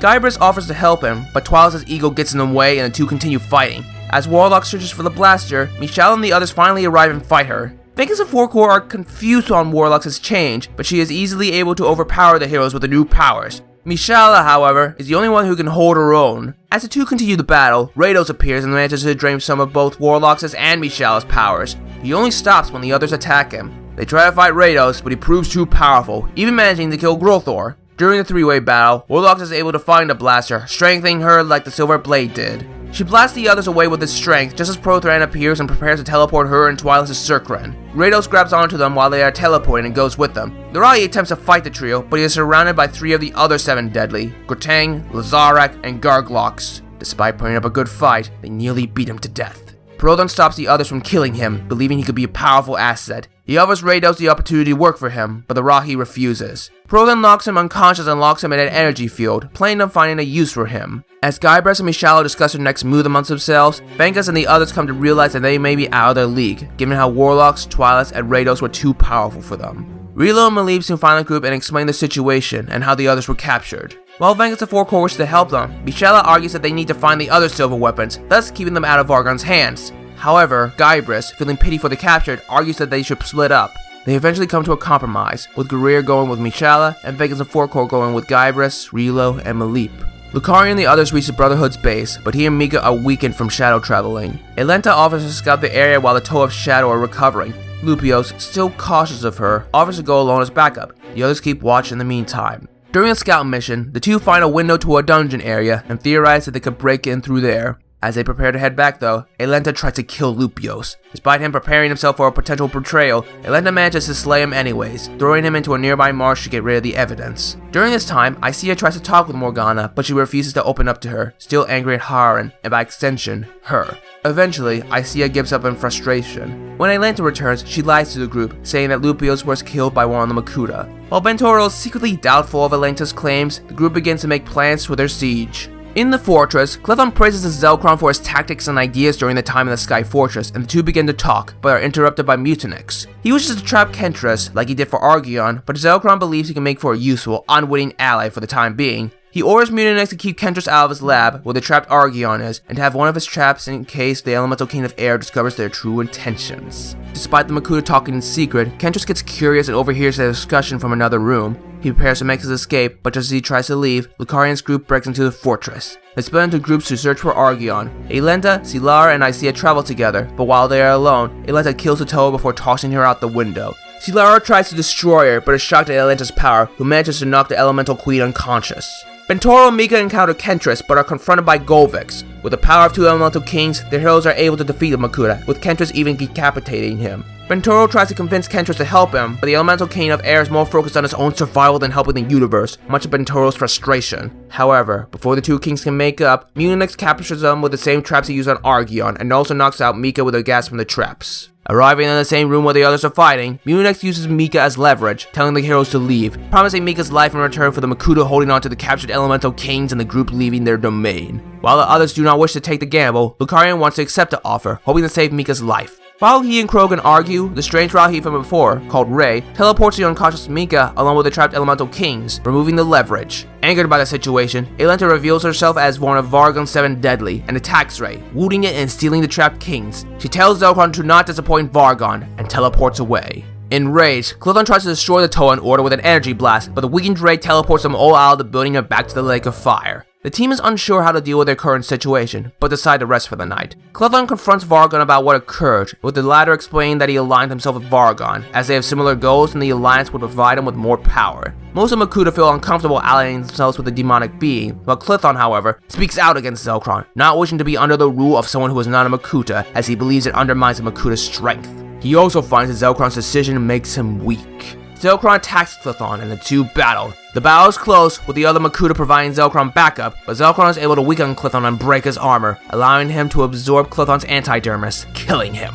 After Zelkron leaves to calm down, Siskor asks Morroth how Zelkron was able to absorb Hokiko and Clithon's antidermis. Morroth explains that Zelkron, after killing a random Makuta, found by accident that all Makuta have this ability. As their essence is made of antidermis, Makuta can absorb it from other sources to regain their strength, or make them even more powerful, similar to absorbing the antidermis from Kapora. Morroth is the only other one that knows about this, as Zelkron told him, but Morroth only explains this now, as he is now worried about the path Zelkron is taking. Siskor himself also begins to worry, as Zelkron never even acknowledged Golvix's death, despite his help throughout the years. As Zelkron sits in another room, watching the others from his crystal ball, he feels angry at Clithon's betrayal and the others' conflicted feelings. He does begin to consider Clithon's words, and does not desire to be weak, starting to grow some animosity towards Vargon. At the camp, Morgana comforts Hiron, who mourns the death of Icea. He does argue that Morgana is trying to use the loss to try and get close to him, but Morgana does admit that her frustrations got in the way. She regrets not talking to Icea, and now that she is dead, she cannot even apologize. Morgana tells Hiron she is sorry, and he does the same to her. Hiron begins to ask more about his past, to which Morgana warmly obliges. Mika thanks Lucarion for being willing to save his life, and the two begin to talk. Lucarion brings us of his concerns with Mika, and his own trouble holding his own darker impulses. Mika himself is also concerned for Lucarion. He explains that he was afraid of being a Toa Shadow first, but slowly came to accept his new abilities, and was able to concentrate over the years, not only keeping control, but even mastering his abilities over Shadow. Mika himself finds that due to Lucarion trying to keep his darker impulses at bay, he is holding back his potential. He offers to help Lucarion control himself while improving his power, but Lucarion is still cautious. Hoping to get a reaction, Mika fights his friend, playfully taunting him and telling him to use his powers. Lucarion refuses, but Mika uses the full extent of his powers to create a large, shadowy tornado, sucking him in. Lucarion, enraged, creates a massive, fiery burst, knocking Mika away and causing the tornado to dissipate. Lucarion almost succumbs to the darkness, but Mika encourages him to control it, not let it control him. As the two fight, they eventually let out massive blasts of energy, tiring them both. Lucarion is shocked he does not feel more angry, despite using the full extent of his dark power. Mika himself is impressed and offers to help Lucarion grow even stronger. Lucarion is cautious, but, trusting his friend, accepts. Krogan observes Lucarion and Mika's interactions. Inspired by this, he asks Holren how he's able to control his Hordika side. Holren himself is curious, especially since Krogan has been doing fine for the most part keeping his Hordika side at bay. Krogan feels he should finally tell the truth and gathers the others. He explains his own experience as one of the 7 deadly, Garglox, and how years ago he made a deal with him to help him control his Hordika rage using pills. He apologizes for not being truthful about this before, and while the others are worried for him, they are quick to forgive and wish to help him. Holren even offers to teach him his own techniques regarding keeping his Hordika side at bay. Lucarian theorizes that he and Mika could search for the other Makuta and teleport to them, hopefully stalling the process of gathering the other elemental kings. Using their powers, they find Orgrill in the frozen desert and prepare to shadow teleport, but Ray, knowing that this will weaken the Shadow Toa, uses his powers to teleport them all instead. As Orgrill and Vengen continue to search for the elemental king of ice, Rhaegar accidentally causes a snowfall, catching their attention, and the two sides battle. During the battle, Kerr brings up that Orgrill abandoned Darren, and that he is still alive, unlike what Orgrill had told the Shadow Agorn before. Upset and enraged, Vengen attacks the Makuta, but the latter almost kills him. Before he can, however, Lucarian groups appears, who surrounds the Makuta. Ray accidentally awakens the elemental king of ice, Gilios. He does not trust anyone in his presence, and despite the hero saying otherwise, he attacks them. Orgrill attempts to use the same trap as ManiaMax did before, but Lucarian and Ray are able to shield the group from the gases. Gilios recognizes this as an act of protection, and turns his attention to Orgrill. Knowing he is outnumbered and overwhelmed, Orgrill escapes, leaving the group behind. Ray teleports them away to a strange location, which appears to be its home, but doesn't go with them. Instead, he secretly teleports to the Makuta's base, following Orgrill in secret. Vengen, now knowing of Orgrill's lies, asks the group if they know what happened to Darren. DeLuca explains that Darren went looking for Orgrill, but they do not know his current location. Vengen agrees to help the group, if only to take down Orgrill. Gilios, in contrast, based on experiences with the other elemental kings, does not wish to be part of this crusade, and tries to leave.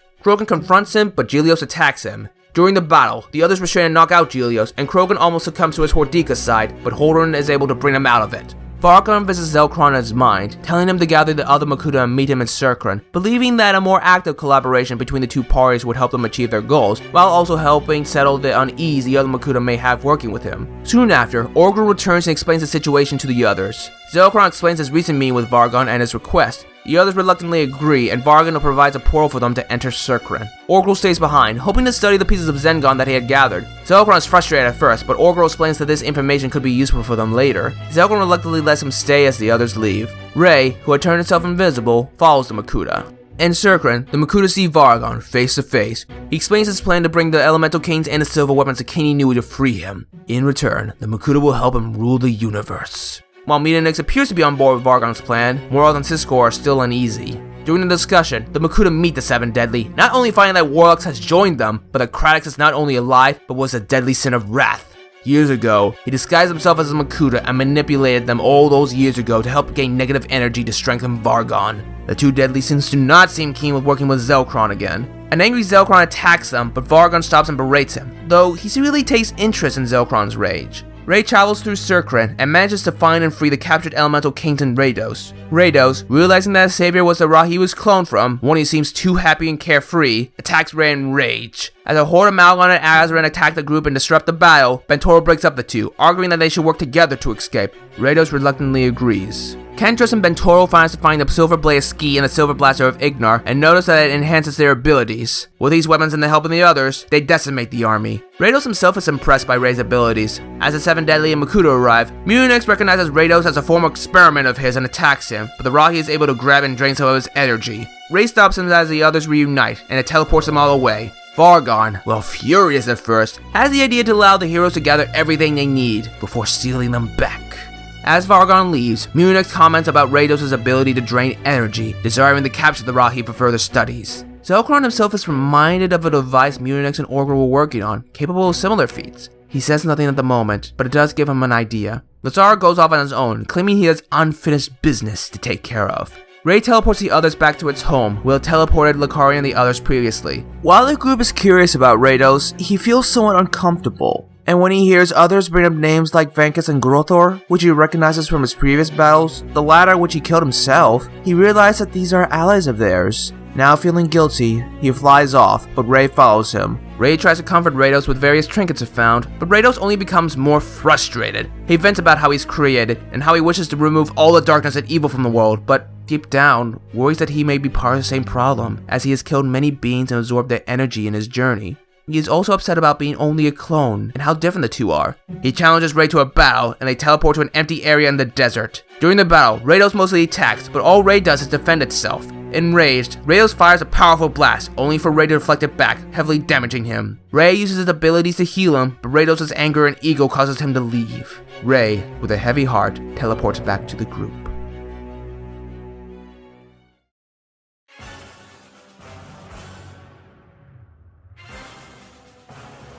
The Elemental Kings greet each other, including Gelios, who has come too, and argue amongst each other regarding their fallout and past failures. Pentor and Lucarion are finally able to convince the other kings to put aside their differences and pass to find the last king, Onrus, and help protect Spherus Magna, as they were originally created to do. The kings bring up the strength the weapons give them, with Kentris especially believing using them will help them in the upcoming battles. While the others argue that carrying them will create a larger risk of the villains reclaiming them, they eventually concede that the extra firepower they provide would be useful, especially against such powerful beings. The unconscious Dongru has a dream with the same orange and grey Toa he saw before, who talks about the Agoran's destiny.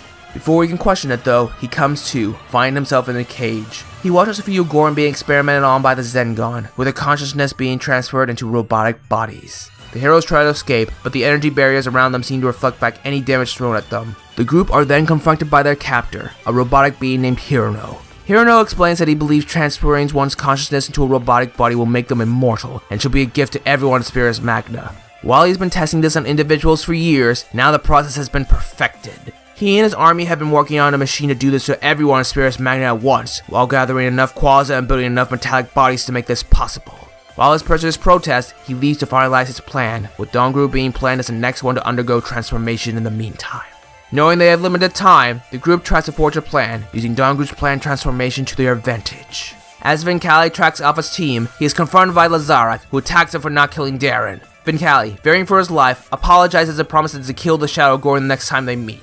Lazarak ignores this, plotting to kill Darren and anyone else around him instead, believing the fewer individuals that know about Vargan's return, the better.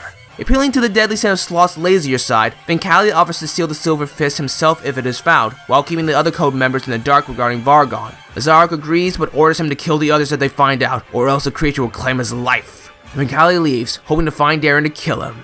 Knockout's group finally reaches Mugio and searches for the Silver Fist. Knockout himself is noticed by the traveling Vampiric. Despite his allies encouraging against it, Vampiric comes to Knockout in secret, offering him to come back to the Dark Hunters. And while Knockout is tempted, he refuses, believing he needs to find the Silver Fist and that he has found new kinship with the others. Vampiric and the sisters try to kill him, but he's saved by his allies. As the two sides battle, Sigma is killed by the daughters. Onerus and his group arrive and help the others fight. Eventually, the Elemental King of Earth summons an earthquake, killing Mayhem. Enraged, Shiverburn tries to kill the Elemental King, but the villains are apprehended, trapped in earth shells, which cover over them. As Knockout continues looking for the Silver Fist, the others confront the daughters of the Hunt about their goals. Hydrant brings up that they were searching for Dongru. Sheena, believing that they want information on the Mask of Time, explains that the Makuta now have it, hoping the information would allow them to leave the group alone. Shiverburn scoffs at this, bringing up the captured Darren already told them about this, and demanding to know the location of the Makuta and Dongru. Sheena herself refuses to answer, but before the conversation can continue, Ma, furious at the death of Mayhem, teleports into the vicinity and uses her plague, weakening and knocking out the heroes in the process.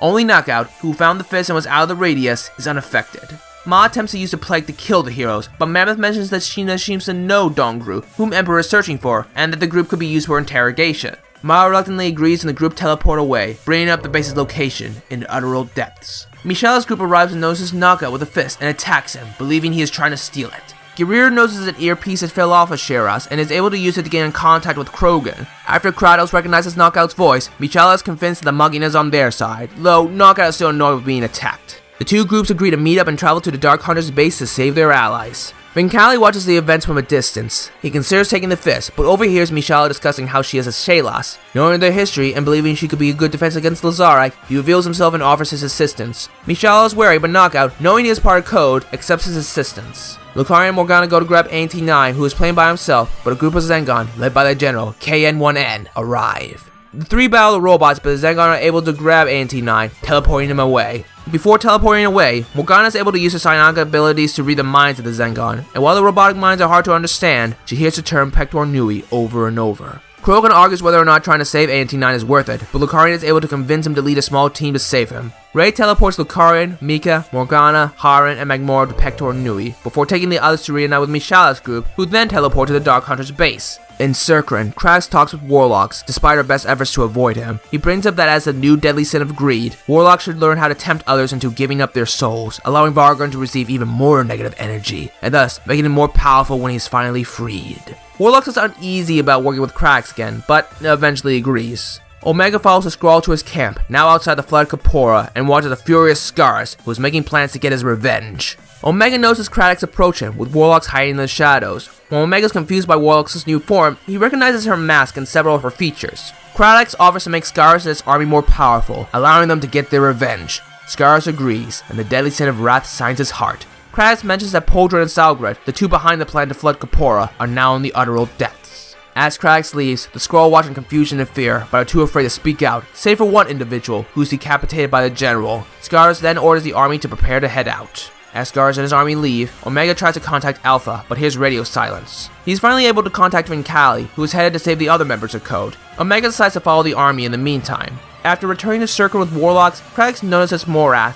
Deciding to take the opportunity, he mocks Morath, also bringing up that to create negative energy for Vargon to absorb, he made the illusion of Hokiko helping him, allowing the others to create more anger towards the now dead Makuta. Morath is furious by this and attacks him. Zelkron attempts to stop him, but once he learns about this information, he also fights Kratos. Despite Kratos' superior power as a member of the Seven Deadly, through pure rage alone, Zelkron is able to survive and almost defeats him. Vargon is impressed and believes that Zelkron makes for a better deadly sin of wrath than Kratos, much to the deadly sin's shock. He begs for mercy, but Vargon kills him and allows Zelkron to absorb his energy, making him even more powerful. Morath watches on, uncomfortable and unsure. Warlocks herself also becomes afraid, thinking that she herself could potentially be disposable in the future. At the Makuta's base, Wargruel is able to craft a new arm by reverse engineering the Zengon technology, finding that it works even better than his original organic arm, even managing to add in the functionality from his gauntlet. Despite the help of Vargon's army, he is aware of the number of individuals helping the Toa, and decides to look more into this new technology to help them give him an edge. He uses the reverse engineer technology to track down the source of the Zengon, including their base. Orgrill then uses the Portal Blaster to transport himself to said base. ANT9 is brought to Hirno, who reveals himself to be his creator, Hinjert, having transferred his essence into a much more powerful, robotic body. Hirno, happy to see ANT9 again, wishes for him to join him in his quest. However, ANT9, realizing that the plan will also affect the friends he met, refuses, believing that his true father would have never made a plan like this. Hirno, furious and upset at this, shuts down ANT9 and orders for him to be reprogrammed to make him see things his way. When Orgrill arrives at the base, he ends up being surrounded by the Zengon. Knowing that he is outnumbered, he surrenders, but asks to see their leader. Hirno, watching the encounter and noticing the arm made from his own technology, allows it. When they meet, Hirno explains to Orgrill everything about his technology and plans, which excites the Makuta immensely. Happy that someone else appreciates his goals and ideals, Hirno offers to showcase his process in action. As several Zengon go to collect Dongru, Xemphis pretends to be insane and even attacks the other prisoners, forcing the Zengon to bring them out as well. Now outside the prison, Xemphis is able to use his sonic powers to destroy the Zengon. The other prisoners escape their cell, but the robotic army surrounds them, nearly overwhelming them with its sheer numbers. The Lucarian's team, along with Guybrush's group, arrive on the scene and the two sides battle. Lucari and Morgana go to search for ANT9 and they find him with Hirno and Orgrill, his mind now reprogrammed. Hirno orders him to attack and he fights the two Toa, who do not wish to hurt him. Lucarian's words are able to make him recall his memories, and he eventually breaks past his reprogramming. As the three confront the villains, Orgrill decides to take advantage of the situation and leaves, stealing Hirno's blueprints and some Quasar, using a portal blaster to travel back to the Brotherhood's base. Dongru notices Orgrill leaving and tries to alert the others, but the others are distracted by the battle, so Dongru himself follows him through the portal. Lucarian attempts to convince Hirno to ally with them to defeat the Makuta, but the robotic overlord refuses and attacks them. He then orders KA-1N to activate his machine. Morgana runs after him as Lucarian and ANT9 face Hirno. As the others lead the Ugoran out of the base, Heron notices Morgana going after KN-1N and uses his control over Mal to crush the robot's legs. KN-1N manages to use his blades as makeshift legs and scurries away. Heron and Morgana follow him, hoping to find the machine and use Heron's powers to destroy it. As they enter the room of the machine, KN-1N pounces on Heron and stabs him through the heart multiple times. A furious Morgana uses her cyanide to tear the general apart. Dying, Heron breaks the metallic machine, causing the base to crumble in the process. Morgana tries to grab Heron, but encourages her to leave him, believing he will slow her down. After kissing him, Morgana leaves as Heron breathes his last breaths. As the base falls apart, a massive stone column separates Hirno from the heroes. Enraged, he reveals a second robotic copy and begins to transfer his consciousness into it. However, Lucarian cuts the body in two, destroying it. With only part of the transfer complete, Hirno's original body becomes animalistic, now that he only has part of his mind. He manages to bypass the column and attacks Lucarian, but a silent ANT9 stabs him through the heart, destroying him for good. Karian teleports the two away as the base finally crumbles, meeting up with the others. The group then notices that Dongru is missing. It doesn't take long after Orgrill enters back into the Brotherhood's base when he notices Dongru and grabs him, hoping to test out the plans he stole. Morath, who returned from Circron with the Siscore and Mutinex, offers to take the Agoran to a jail cell for the time being. While the two are alone, Morath explains to Dongru everything that has occurred. Fearing for Vargon's conquest and his current mixed feelings regarding Zelkron, he gives Dongru the Vahi and a portal blaster, hoping the heroes can find a use for them to help stop Vargon. Hearing noises, Dongru uses the portal blaster to teleport away, but as he is distracted and desperate, he ends up outside the ruined, flooded Kapora. Morath laughs about Dongru escaping, which angers Orgrill. Without a proper prisoner to test the experiment on, he decides to do it on himself, and begins working on the necessary tech to transfer his essence into a robotic body. While grieving his situation, Dongru is attacked by a blade lion, who destroys the portal blaster. Dongru tries to defend himself, even breaking one of the lion's legs, but he is still overwhelmed. The mask almost seems to call to Dongru, and eventually puts it on, transforming him into the Toa of Time. He has trouble getting used to his powers, and by accident, ages the lion forward until he is nothing but dust. Dongru is both in awe and terrified by his new abilities. He decides to test them by reversing time around the portal blaster, repairing it. Continuing to test them, he accidentally ends up time traveling to the future, where he witnesses a world now ruled by Vargon, with his captured allies being murdered in front of him. He's discovered and tries to fight the army with a blade he grabbed off the ground, but they easily overwhelm him. He manages to time travel back to where he was before. He realizes that he needs to find a way to stop this bad future from happening. He decides to travel all throughout time, with only his blade and portal blaster, train his abilities while searching for a potential solution. Eventually, after approximately 2 years of training and time traveling, he finds a past version of Rados, using his abilities to drain the energy from various victims, making himself stronger. Dongru is both horrified and curious about this, and travels to various parts of time, learning about his creation and goals. Eventually, Dongru time travels to where Rados angrily leaves Ray and follows him. Rados notices and attacks Dongru, and while the battle is close, Dongru manages to defeat him. He explains to Rados the dark future that awaits them, and asks for his help, thanks to his unique abilities. Rados is unwilling at first, and even disturbed that Dongru is spying on him. He remembers how easily the Seven Deadly were able to beat him as a group, and feels fighting an enemy this strong would be suicide. Dongru states that he believes Rados' unique power siphoning abilities will be the best way to help them all and getting rid of the ultimate evil. The Rahi finally agrees, as Dongru explains his plan. While he is discussing, Dongru notices the army of Skrull, with Omega following behind. One of the Skrull begins questioning Scaris, believing they shouldn't focus on revenge. They still have Kapora, which they could repair in due time. In retaliation, the general murders the Skrull, ripping him in half with his newfound strength, making an example to the other Skrull. Scaris then notices Omega hiding in a tree, and sends his forces after him. Knowing he has to stop the Skrull, Dongru comes down to help Omega, with Rados reluctantly following. With Dongru and Rados' abilities, they are able to defeat a good amount of Skrull, but Scaris proves to be a powerful force, with Dongru noting that he seems more powerful than before. This makes Scaris confused, not knowing who he is. After realizing that Dongru was one of the escapees, he angrily attacks the Toa, but Rados is able to drain some of his power. He recognizes Scaris' newfound strength as similar to Absolar, which he drained prior, theorizing that his strength may have something to do with the Seven Deadly. Scaris does confirm that demonic creature did give him power to help him gain his revenge, in return for servitude. Dongru tries convincing Scaris to help him instead, trying to take down the demonic forces, but he refuses. One by one, the other Skrull leave Scaris' side, as they only want their home back and are tired of his cruelty. Dongru is able to use his powers long enough to slow Scaris down, allowing Rados to drain its power. He tells Rados to stop, not wanting him to be killed. Rados at first doesn't listen, but realizing doing so makes him no better than the villains he tried killing before, he stops.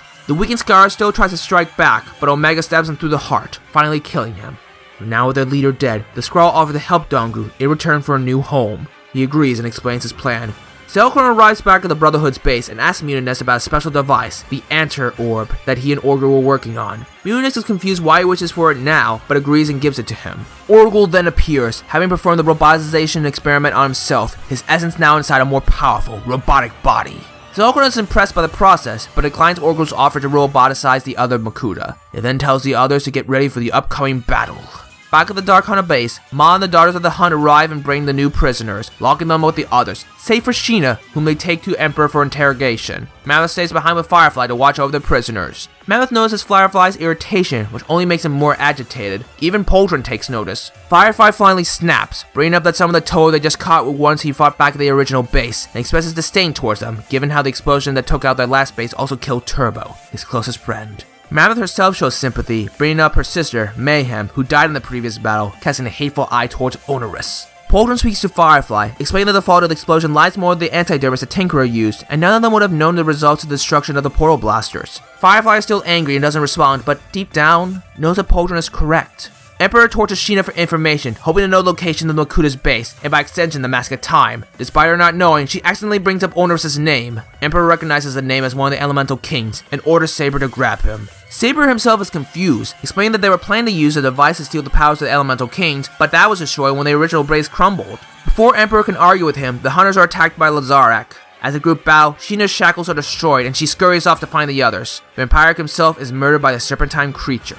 Mammoth hears the fight and runs off to investigate, eventually running into Sheena. After the Agorian explains the situation, Mammoth runs off, hoping to save Shiverburn and Ma. Sheena goes in the direction Mammoth came from, eventually finding Firefly and the prisoners. After hearing their story, Renola recognizes the description as one of the legendary 7 Deadly, told to him by one of his patrons. Hearing about another 7 Deadly makes Firefly nervous. Not wanting any more of the hunters to die, he agrees to let the prisoners go if they help him stop Lazarak, to which they oblige. With the hero's help, the hunters are able to overwhelm Lazarak due to their numbers. He does notice Onerus and tries to grab him, but the others manage to distract and force him back. He eventually retreats and teleports away, vowing to return.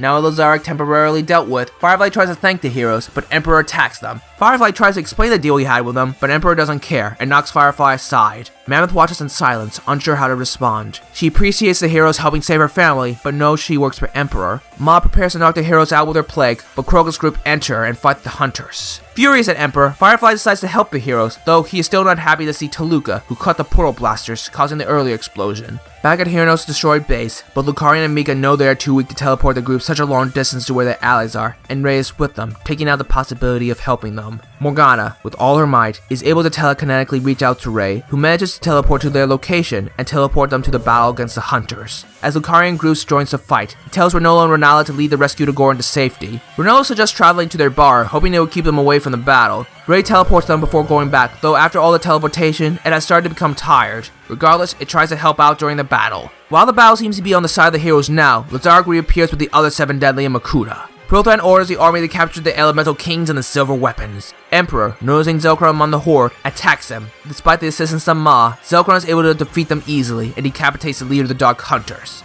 Realizing the threat in front of them, Ma agrees to work with the heroes to stop the demonic villains. Mishala and Guybrush call upon an army of Shelas, and they join in the battle as well.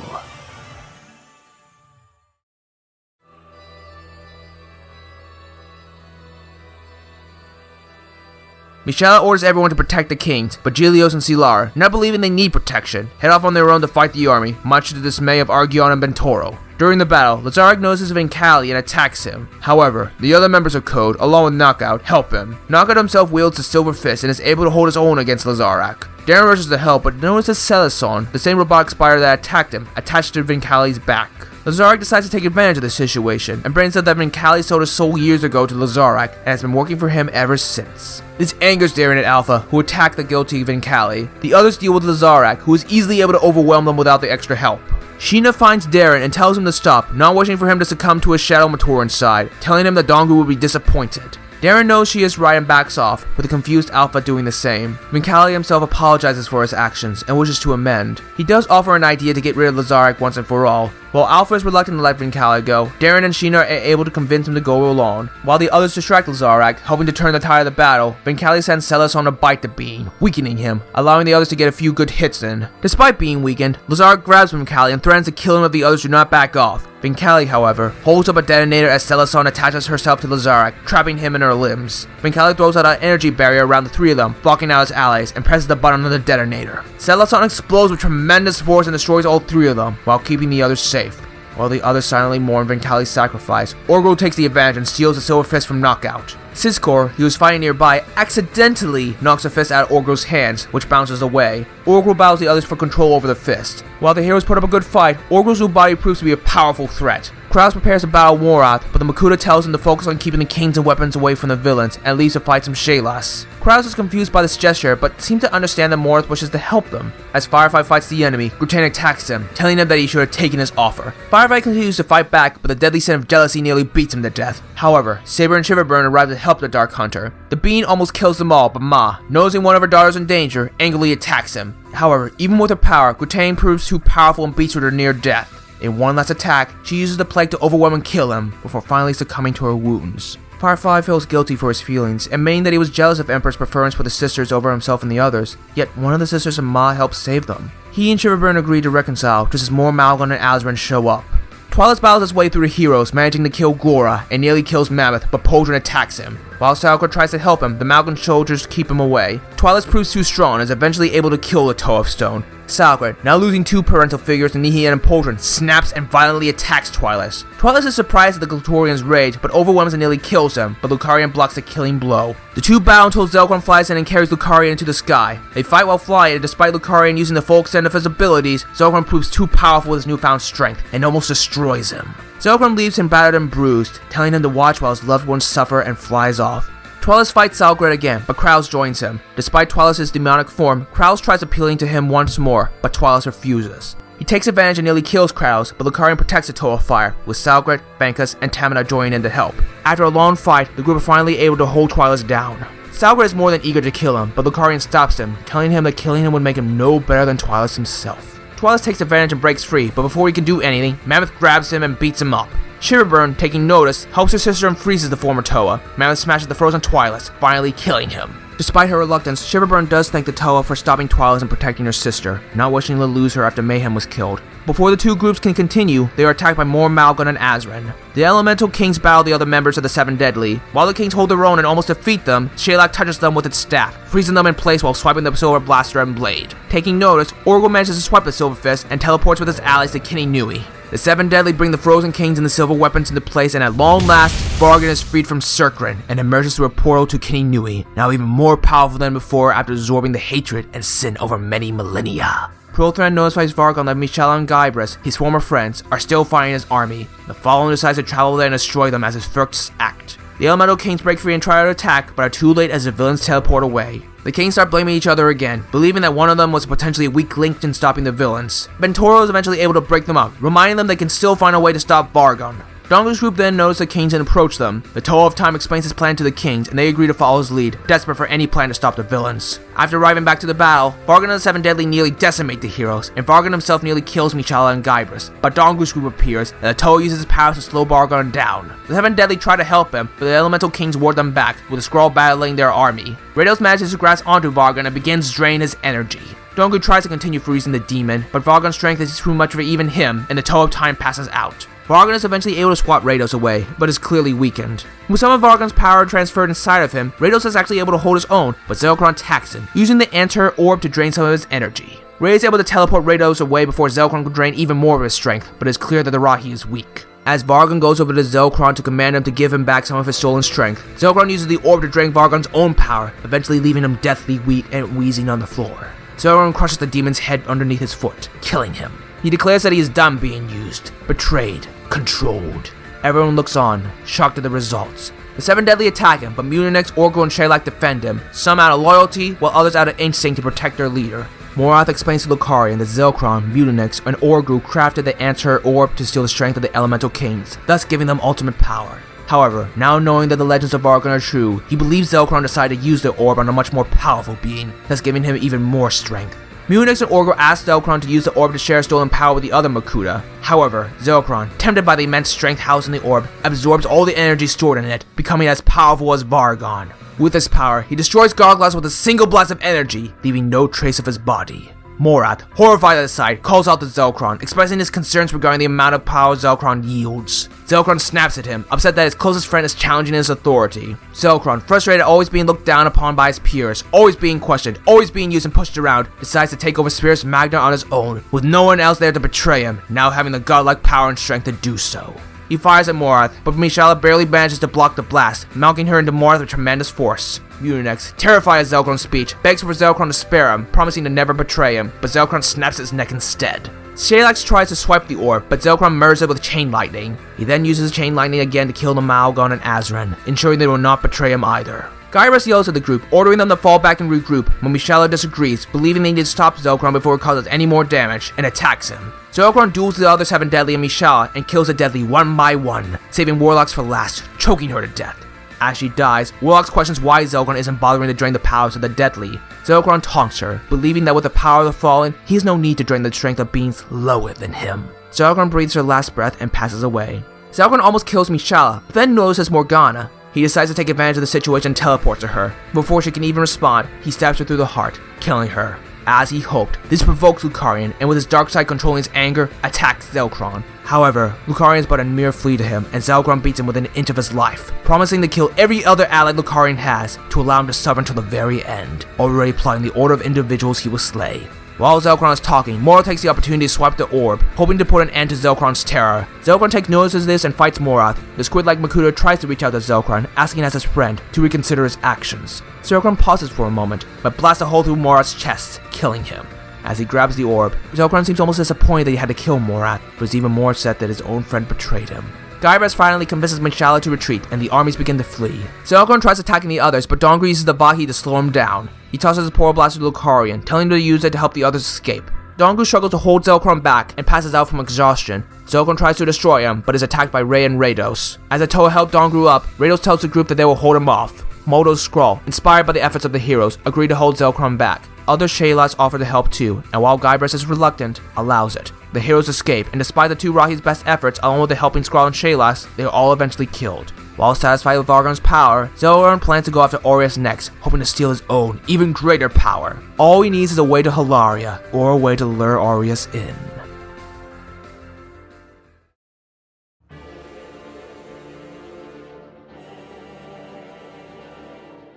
Using the Portal Blaster, M'Shala and Guybrush lead the heroes to Hilaria. Dongru, who has awoken, mourns for their losses. He explains he saw a future where Vargon won, and despite his best efforts, now Zelkron has that power, and that may result in another dark future. Darren comforts him, as he and the others are appreciative of his efforts. Elsewhere, ANT9 finds Salgret weeping over the deaths of Nihian and Poldrin. The two talk amongst themselves regarding the loss of their own parental figures. They both decide to move forward and become better, so they can help protect the ones they love. When Mika brings up asking Aureus to help them defeat Zelkron, M'Shala and Guybrush show them Aureus' comatose body, which they had been unable to reawaken. Lucarian realizes that Zelkron will likely try to target the Goran, Renolo, and Nala led away from the battle, hoping to use it to lure the group in and destroy them. As a whole though, the heroes agree they need to try and help the Agoran. However, they also know they need a plan to stop Zelkron. Oracle brings up that in the Brotherhood base, he helped create 2 Anter orbs, the second one just in case the first broke. He offers to grab it, but Lucarian offers to take a small team with him just in case. Orgru begrudgingly agrees. Orgru, Cisco, Lucarian, and Mika travel to the Brotherhood's base, while Albus and Gyra stay behind to watch over Hilaria. M'Shala manages to find the Agoran's location and leads the others to them. At the Brotherhood's base, the party splits up to search for the orb, though Cisco seems suspicious of Orgru and follows near behind. Orgru eventually finds the second Ernto orb and prepares to leave by himself. When Cisco confronts him, Orgru attacks the Silver Makuta. As the two fight, Orgru explains that he planned to use the orb to steal Zelkron's power for himself, thus becoming the most powerful being in the universe. The battle alerts Atoa, who arrived to help Cisco. Orgru then activates its own Zengarn, which he crafted earlier. While the Zengarn distracts the others, Orgru presses the button, prompting the self-destruction sequence on the base. Orgru uses the Portal Blaster and tries to escape through, but Cisco holds him down, knocking the blaster and the orb away. He orders Atoa to escape as the base crumbles, despite their opposition. As Atoa thanks Cisco, they leave with the orb. Orgru breaks free and tries to go after them, but the portal closes. Cisco accepts his fate, finding happiness as they are killed by the crumbling base. Zelkron eventually manages to find where the Agoran are being sheltered and approaches it, killing multiple civilians in the process. Renala tries to encourage the group to escape, but knowing they have to do something to stop the Makuta, Renolo gives an encouraging speech, rallying not only the Agoran, but the patrons at their bar to take arms and defend themselves. The group confronts Zelkron, not willing to let the tyrant through. Before the Makuta can kill them though, M'Shala's group attacks. Zelkron is able to kill off several of the heroes, including Kleeson, Kura, Mammoth, along with a massive amount of Shaylas and Skrull, and despite their numbers, the heroes seem to be losing. Lucarian, wielding his own Antar Orb, grabs Zelkron and begins to drain his power. The two fight, with the others distracting Zelkron as Lucarian gets a few hits in. Hoping to get Lucarian upset, and thus less focused, Zelkron taunts him about being not able to save Morgana. Lucarian almost succumbs to his dark side, but instead, tries to control it, using the full extent of his powers to fight the Makuta. This surprises Zelkron, even if he proves to be more powerful than Lucarian. As Guybrush and Albus watch the battle from Hilaria, Albus has the idea to transfer the energy stored in Lucarian's orb to Albus, thereby reawakening him from his coma. Guybrush agrees and they contact the others with the idea. Lucarian creates a portal with a portal blaster, but is caught by Zelkron. Latoa of Shell throws both the orb and the blaster at ANT9. The robot tries to make it to the portal, but Zelkron blasts his legs off. Salgret protects ANT9 long enough for him to crawl through the portal, but is killed by Zelkron's disintegration blast. Albus and Guybrush transfer the collected orb's power to reawaken Aureus from his coma. After thanking the two in ANT9, he teleports to the battle and confronts Zelkron. The Makuta seems pleased with Aureus' presence, hoping to take his power for himself. As Aureus fights him, he is able to hold his own, but even with his immense power, Zelkron refuses to stay down, and even manages to drain some of Aureus' power. The others try to grasp Zelkron's Antor orb from his claws, but to no avail. Lucario and Dongru eventually form a plan. Dongru slows Zelkron down as Lucario grabs into the Makuta, and uses his mask to create an energy barrier around the two. He then uses a Nova Blast, enveloping them both and destroying the orb. Both Lucario and Zelkron lay on the ground, both weakened and the former near death. This gives Aureus the opportunity to finish off the now weakened Zelkron with a massive energy blast, destroying both his armor and antidermis. At long last, the Makuta is no more. Aureus is able to heal Lucario with his powers, and thanks to Group for awakening him and helping him defeat Zelkron. He offers to cure Lucario, Mika, and Darren of their shadow transformations, but they decide against it, accepting how they are. Aureus is surprised, yet pleased to hear the answer. He and the other Shaylas return to Hilaria, wishing to be a guiding hand without directly interfering with the world. The group eventually go their separate ways. Certain groups such as the remaining members of the Automata Nui and the Dark Hunters go into hiding, with new members joining them. Chronicles himself leads an effort to rebuild Zoran Nui. Lucario himself decides to travel the land as a wandering mercenary, but now with Mika by his side. The two even manage to visit their old friends from time to time. It is unknown what the future holds for many of these individuals, but for now, this is where our story ends. For this is the way of the Bionicle.